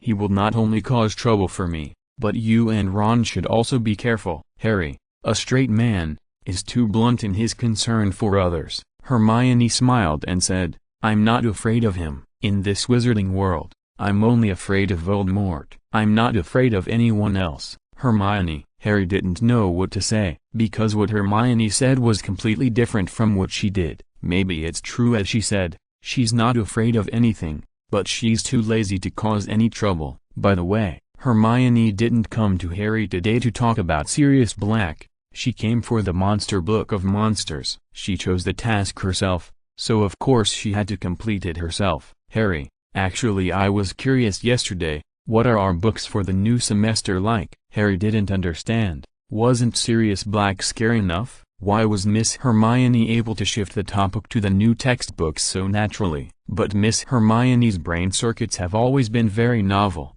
It doesn't matter. Harry just needs to spoil Hermione. Actually, I noticed yesterday that the new textbook is very strange, but it was too late and I didn't have the heart to open it. Harry took out the new book and showed it to Hermione. Although Harry didn't lick Hermione like Ron, he would still do it as long as Harry could. Congratulations on completing option 3 task. Reward basic attribute +1. This task was too easy to complete, so Hermione was naturally happy. This textbook is so big. Hermione pretended to be surprised. The Monster Book of Monsters is not only weird in shape, but also more than twice as big as ordinary books. What's even more weird is that there are little monsters' teeth where the pages of the book turn. This book is like a little monster. It's really a strange book. Harry was about to open it. At this time, Miss Hermione's system popped up again. Option 1. Harry, your birthday is tomorrow. The movie didn't give you a birthday this year, so I'll help you celebrate it. We will burn the Monster Book of Monsters to celebrate for you. Completing the task will reward you with an exquisite torch. Option 2. Harry, don't open it. Let me do it. Completing the task will reward you with a noise-canceling headset. Option 3. Let Harry open the Monster Book of Monsters and make this irritable book behave itself. Completing the task will reward you with the exclusive attribute, Magic, +1. Obviously, option 3 is the most valuable. Hermione said, I'm curious. What's in this new textbook? Harry, open it and take a look. Okay. Harry was about to open it. Harry never dreamed that this book not only looked like a little monster, but it was actually a little monster. A book was like a living thing. When it was not opened, it was just a strangely shaped book. However, once it was opened, the book seemed to come alive, and it opened its eyes in an instant, baring its teeth and trying to bite Harry. The book was twice as big as an ordinary book, and it was too scary to be bitten. Even though Hermione was prepared, she was still scared. Harry's scalp was tingling, and he immediately threw away the strange book. Bang, bang, bang. This Monster Book of Monsters was like a dog, and it actually started to chase Harry and bite him. Harry instinctively jumped onto the bed, and the Monster Book of Monsters had no way to deal with Harry. Although it could chase and bite, it was obvious that this monster book could not jump or fly. However, this book was really irritable. Seeing that it could not bite Harry, it actually directly targeted the little baby Hermione beside it. Such a delicate and beautiful little girl, it was also cruel to bite her. Fortunately, Hermione's skills were more flexible than Harry. At the same time, Hermione took out her wand and quickly recited a spell. The monster book of monsters that was just so arrogant was immediately like being petrified and unable to move. In fact, Hermione wanted to cast a fire spell directly, but considering that this was Harry's textbook, if the book was burned now, then Harry would have to buy it again. So I changed to a spell of immobilization to subdue this arrogant textbook. In the original play, Harry hid in the bed, took off one of his shoes, and threw it down, letting the monster book of monsters bite Harry's shoe. At this time, Harry fell from the sky and stepped on it directly, successfully subduing this aggressive textbook. Obviously, Harry didn't need to do anything here. Hermione was enough. Congratulations on completing option 3 task. Reward exclusive attribute, Magic, +1. Please support the new book. Thank you everyone. Chapter 199. You should be the happiest person in the world, right? Hermione, you are always so amazing. Harry admired her sincerely. The morning light shone through the window, making Hermione seem to be shrouded in a layer of holy light. Although Monster Book of Monsters is just a strange book, Hermione was able to solve it, while Harry just jumped on the bed out of fear, which itself speaks for itself. Hermione said, "It's not that amazing." Well, I've finished reading the new book, and I should go back to my room. Otherwise, I don't know what options the system will pop up in a while. Harry seemed a little reluctant. He asked curiously, "Hermione, aren't you curious about what this new textbook is? Why does it bite people?" Of course Hermione knew, but she had already performed quite well just now, and she didn't want to continue to show herself at this moment. "I don't know, but we will definitely know the answer when we get to Hogwarts." "That's right." Time quickly came to the first day of school at Hogwarts. The weather today didn't look very clear, and it looked like it was going to rain. Hermione, Ron, and Harry got on the train together. This train to Hogwarts is a veteran actor. In different semesters, many strange things will happen when you take this train. This year is no exception. In the original series, compared with Harry Potter's loyalty, Ron and Hermione seem to be more scumbags. Harry's pet owl is still the same one, never leaving. But this semester, Ron changed his pet in the original series and brought his domestic mouse Scabbers. The same is true for Hermione in the original series. She brought a cat this semester. In fact, among the pets, Ron's stupid owl from last semester is more impressive, but maybe that owl embarrassed Ron last year, so he didn't bring it this year. On the train, Hermione here certainly didn't bring a cat. She didn't hate pets, but she was just too lazy to feed them. She looked at the mouse next to Ron and felt that fate was sometimes really strange. "Ron, where did your mouse come from?" Harry also looked over. He hadn't noticed that Ron had changed his pet this year. Ron picked up the cage containing the mouse and said with a smile, "It's called Scabbers, and it has lived in our house for more than 10 years. Hermione said with a hint of meaning, "Then this mouse has a really long lifespan." Usually the lifespan of a mouse is between 1 and 3 years. Ron teased his own mouse Scabbers and said, "Maybe my mouse is a little different." "It is different, very different." The system seemed to detect Miss Hermione's thoughts at the moment, and immediately popped up options. Option 1. Kill the mouse Scabbers with magic in front of Ron, and then use the mouse hair to make a glove for Ron. Complete the task and get a bottle of facial cleanser as reward. Option 2. Use a knife to bleed Ron's mouse, then peel it and grill it until it is 70% done. Complete the task and get 1 kilogram of professional barbecue charcoal as reward. Option 3. Give this mouse some laxatives to let it feel the refreshing experience of having a catharsis. Complete the task and get a basic attribute +1. Although Hermione wanted to kill this damn mouse with her own hands, but Hermione thought about it and decided that Harry should deal with Harry's enemies himself. There was no need for her to do anything at this time. So, Hermione chose the option that was most beneficial to her. "You mouse, it looks like you are hungry. I'll give it something to eat." Hermione was always so kind and full of love. She took out a small cake and handed it over. "Hermione, you are so kind." Ron thanked her. Then he gave the cake that Hermione gave to his mouse Scabbers. It was the first time that the mouse saw Hermione today. Although it was surprised by Miss Hermione's beauty, it didn't care too much. In the eyes of mouse Scabbers, these 3 children were just children. The cake was delicious. It was the first time that Mouse Scabbers had seen such a beautiful and fragrant cake in his life. Without any doubt, Mouse Scabbers started to eat.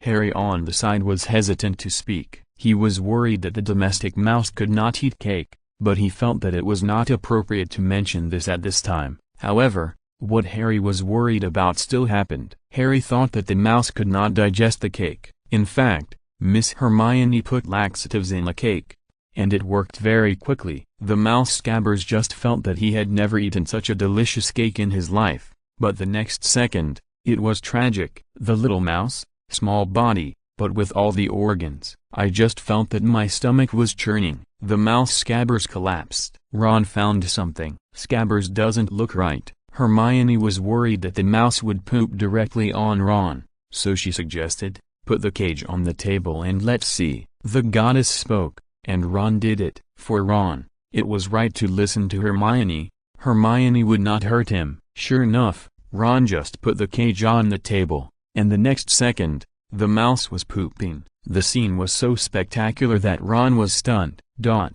Harry was speechless, or Hermione had been prepared, wearing a mask in advance, and at the same time, her body left the place. A special smell began to fill the air. Congratulations on completing option 3, and get a basic attribute +1 reward. We can't stay here any longer, let's go to another place. Miss Hermione suggested. Harry looked at the mess on the table and said awkwardly, this is not good. It's not good for us to stay here any longer. As the instigator, Hermione was the bad guy and first thought of leaving here. Ron also looked at his own mouse with disgust. Scabbers, you are too disappointing. Although reason told Ron that the Mouse Scabbers' runaway should be related to the cake Hermione just gave it, but could what the goddess did be wrong? It must be his Mouse Scabbers who was wrong.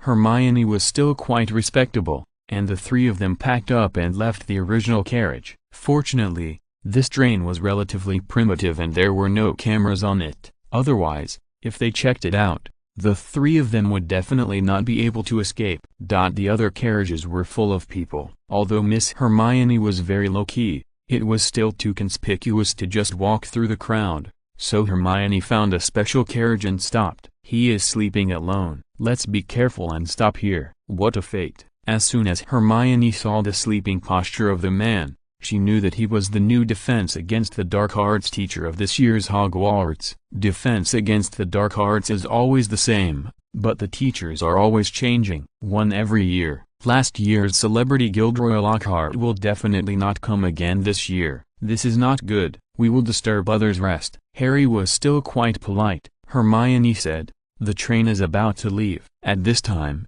it will be difficult for us to find an empty seat. As long as we are careful, it should be fine. Ron nodded and said, Hermione is right. So the three of them sat down. Ron continued to take care of his rat Scabbers. He had just finished his diarrhea, although it was like losing half his life. Fortunately, he would not urinate and defecate anywhere. Of course Ron didn't dare to give Scabbers any more food. Who is this man? Remus John Lupin, Hermione answered. Chapter 200, Miang Yang. I don't want to be in the same pot with Fiang Yang, Ron just asked casually, but he didn't expect Miss Hermione to answer so quickly. Hermione, how do you know everything? Hermione explained. There is his name on his suitcase. Oh, Ron was very surprised. Hermione, you observe very carefully. Hermione took out her professional magnifying glass.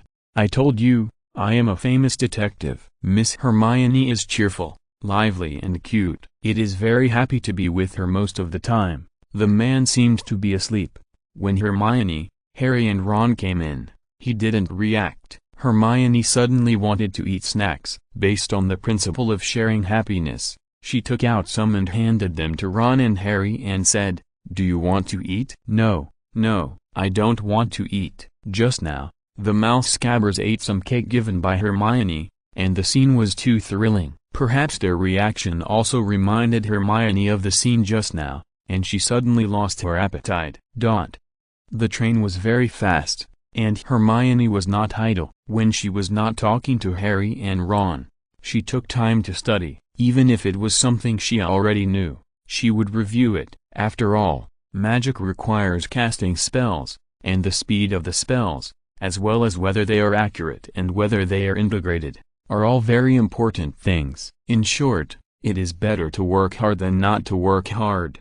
When the train to Hogwarts came to a very high bridge, the whole train suddenly began to malfunction. Not only did the moving train suddenly stop, but even the lights in the carriages dimmed instantly. "What's going on?" Ron was the first to respond. Neither Harry nor Hermione answered. Harry didn't know, and Hermione didn't want to answer because she knew that the most terrifying monster in Hogwarts this semester was coming. Dementors. The prototype of Dementors is depression. There are no facial features, and there is a hole where the mouth should be, which can absorb people's happy memories. It can absorb people's happiness through smell. It can only be expelled by the Patronus charm, and there is no way to eliminate it at present. Just like depression cannot be completely eliminated, Hermione is not sure if she can deal with it. Although Hermione's fear of Dementors was much less than that of Voldemort, she was cautious and didn't want to cause any more trouble. "Oh my God, what's going on?" The sky was not clear,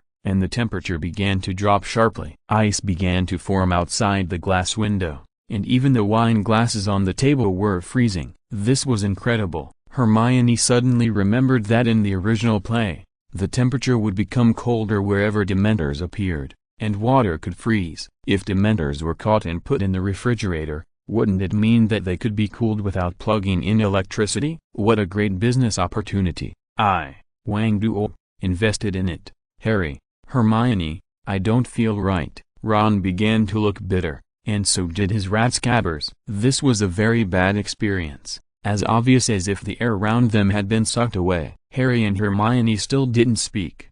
However, when they didn't notice, Miss Hermione had taken out her wand. In fact, she wanted to take out Act 47, but she was afraid it would be too obvious. Miss Hermione is a beautiful girl who never forgets to be on guard. A scream suddenly came from outside the box, which made Ron and Harry's nerves tense again. A floating monster suddenly appeared on the glass. How terrifying that monster was, wearing a tattered cloak, and his whole body looked like it had been soaked in water, with scabby palms and rotten all over, especially the shape of a human. In fact, many monsters, as long as they look similar to humans, are extremely terrifying. In other words, if they look like spiders and snakes, it is terrifying to be afraid of. If they look like humans and look like they are rotten, this is the fear from the depths of the soul and genes. Of course Hermione would be afraid. After all, this Dementor is really scary. Especially it opened the door of the box and floated in directly. The feeling of losing happiness instantly hit me, and the whole body was cold. Is this depression? Miss Hermione is a time traveler after all, and the golden finger system popped up immediately. Option 1. You should be the happiest person in the world, right? Dementor, why are you not happy? Complete the task and you will be rewarded with the exclusive attribute, Soul, +1. Option 2. Dementor, I like you, come with me, be my pet, let's conquer the stars and the sea together. Complete the task and you will be rewarded with a Dementor exclusive photo sticker. Option 3. Eat my Tathagata. You daring monster, don't show your true form. Prajnaboom. Great Dragon, complete the task and you will be rewarded with an egg cake. Has the Great Dragon appeared again? Is the martial arts world going to be bloody again? With the Tathagata, you will be invincible. However, the reward is a bit light, not as practical as option 1. However, option 2 can also be considered. Before Hermione crossed over,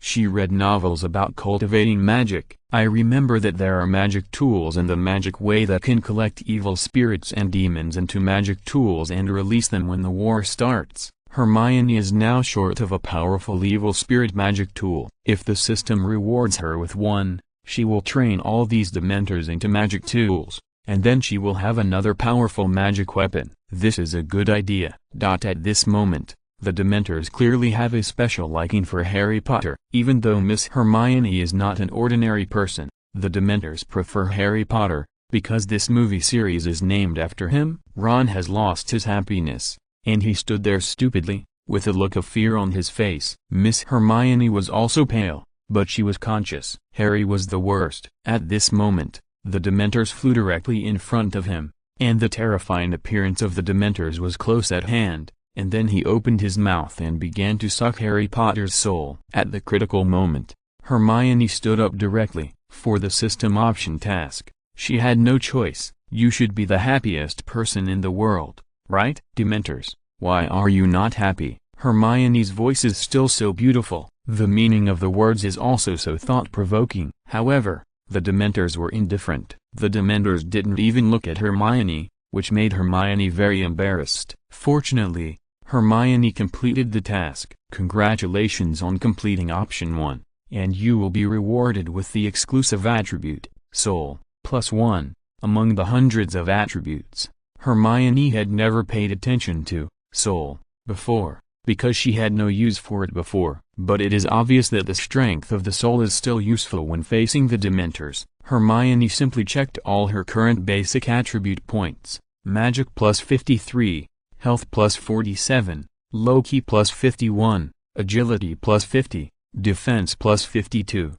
Strength +45, Stealth +43, Beauty +8, Charm +8, Body +8, Skin +8, Wisdom +8, Gentleness +1, Soul +1. At this moment, Remus John Lupin, who had been sleeping with his head covered with his shirt, suddenly opened his eyes. He looked completely different from a normal person. Not only was his face covered with scars, his eyes were vicissitudes, his hair was gray, and his clothes were tattered, but his mental state was also haggard, pale, and tired. However, when he raised his wand at this moment, the front part of the wand was like a bright headlight, emitting a dazzling white light, almost directly illuminating everything around. Hermione knew that this was the Patronus charm. Please support the new book. Thank you everyone. End of this chapter. Thank you very much for reaching the end. Don't forget to like. Looking for more exclusive content and immediate access? Subscribe to our Patreon. Remember, every like, subscription, or donation encourages us to continue. Thanks to everyone. See you in the next video.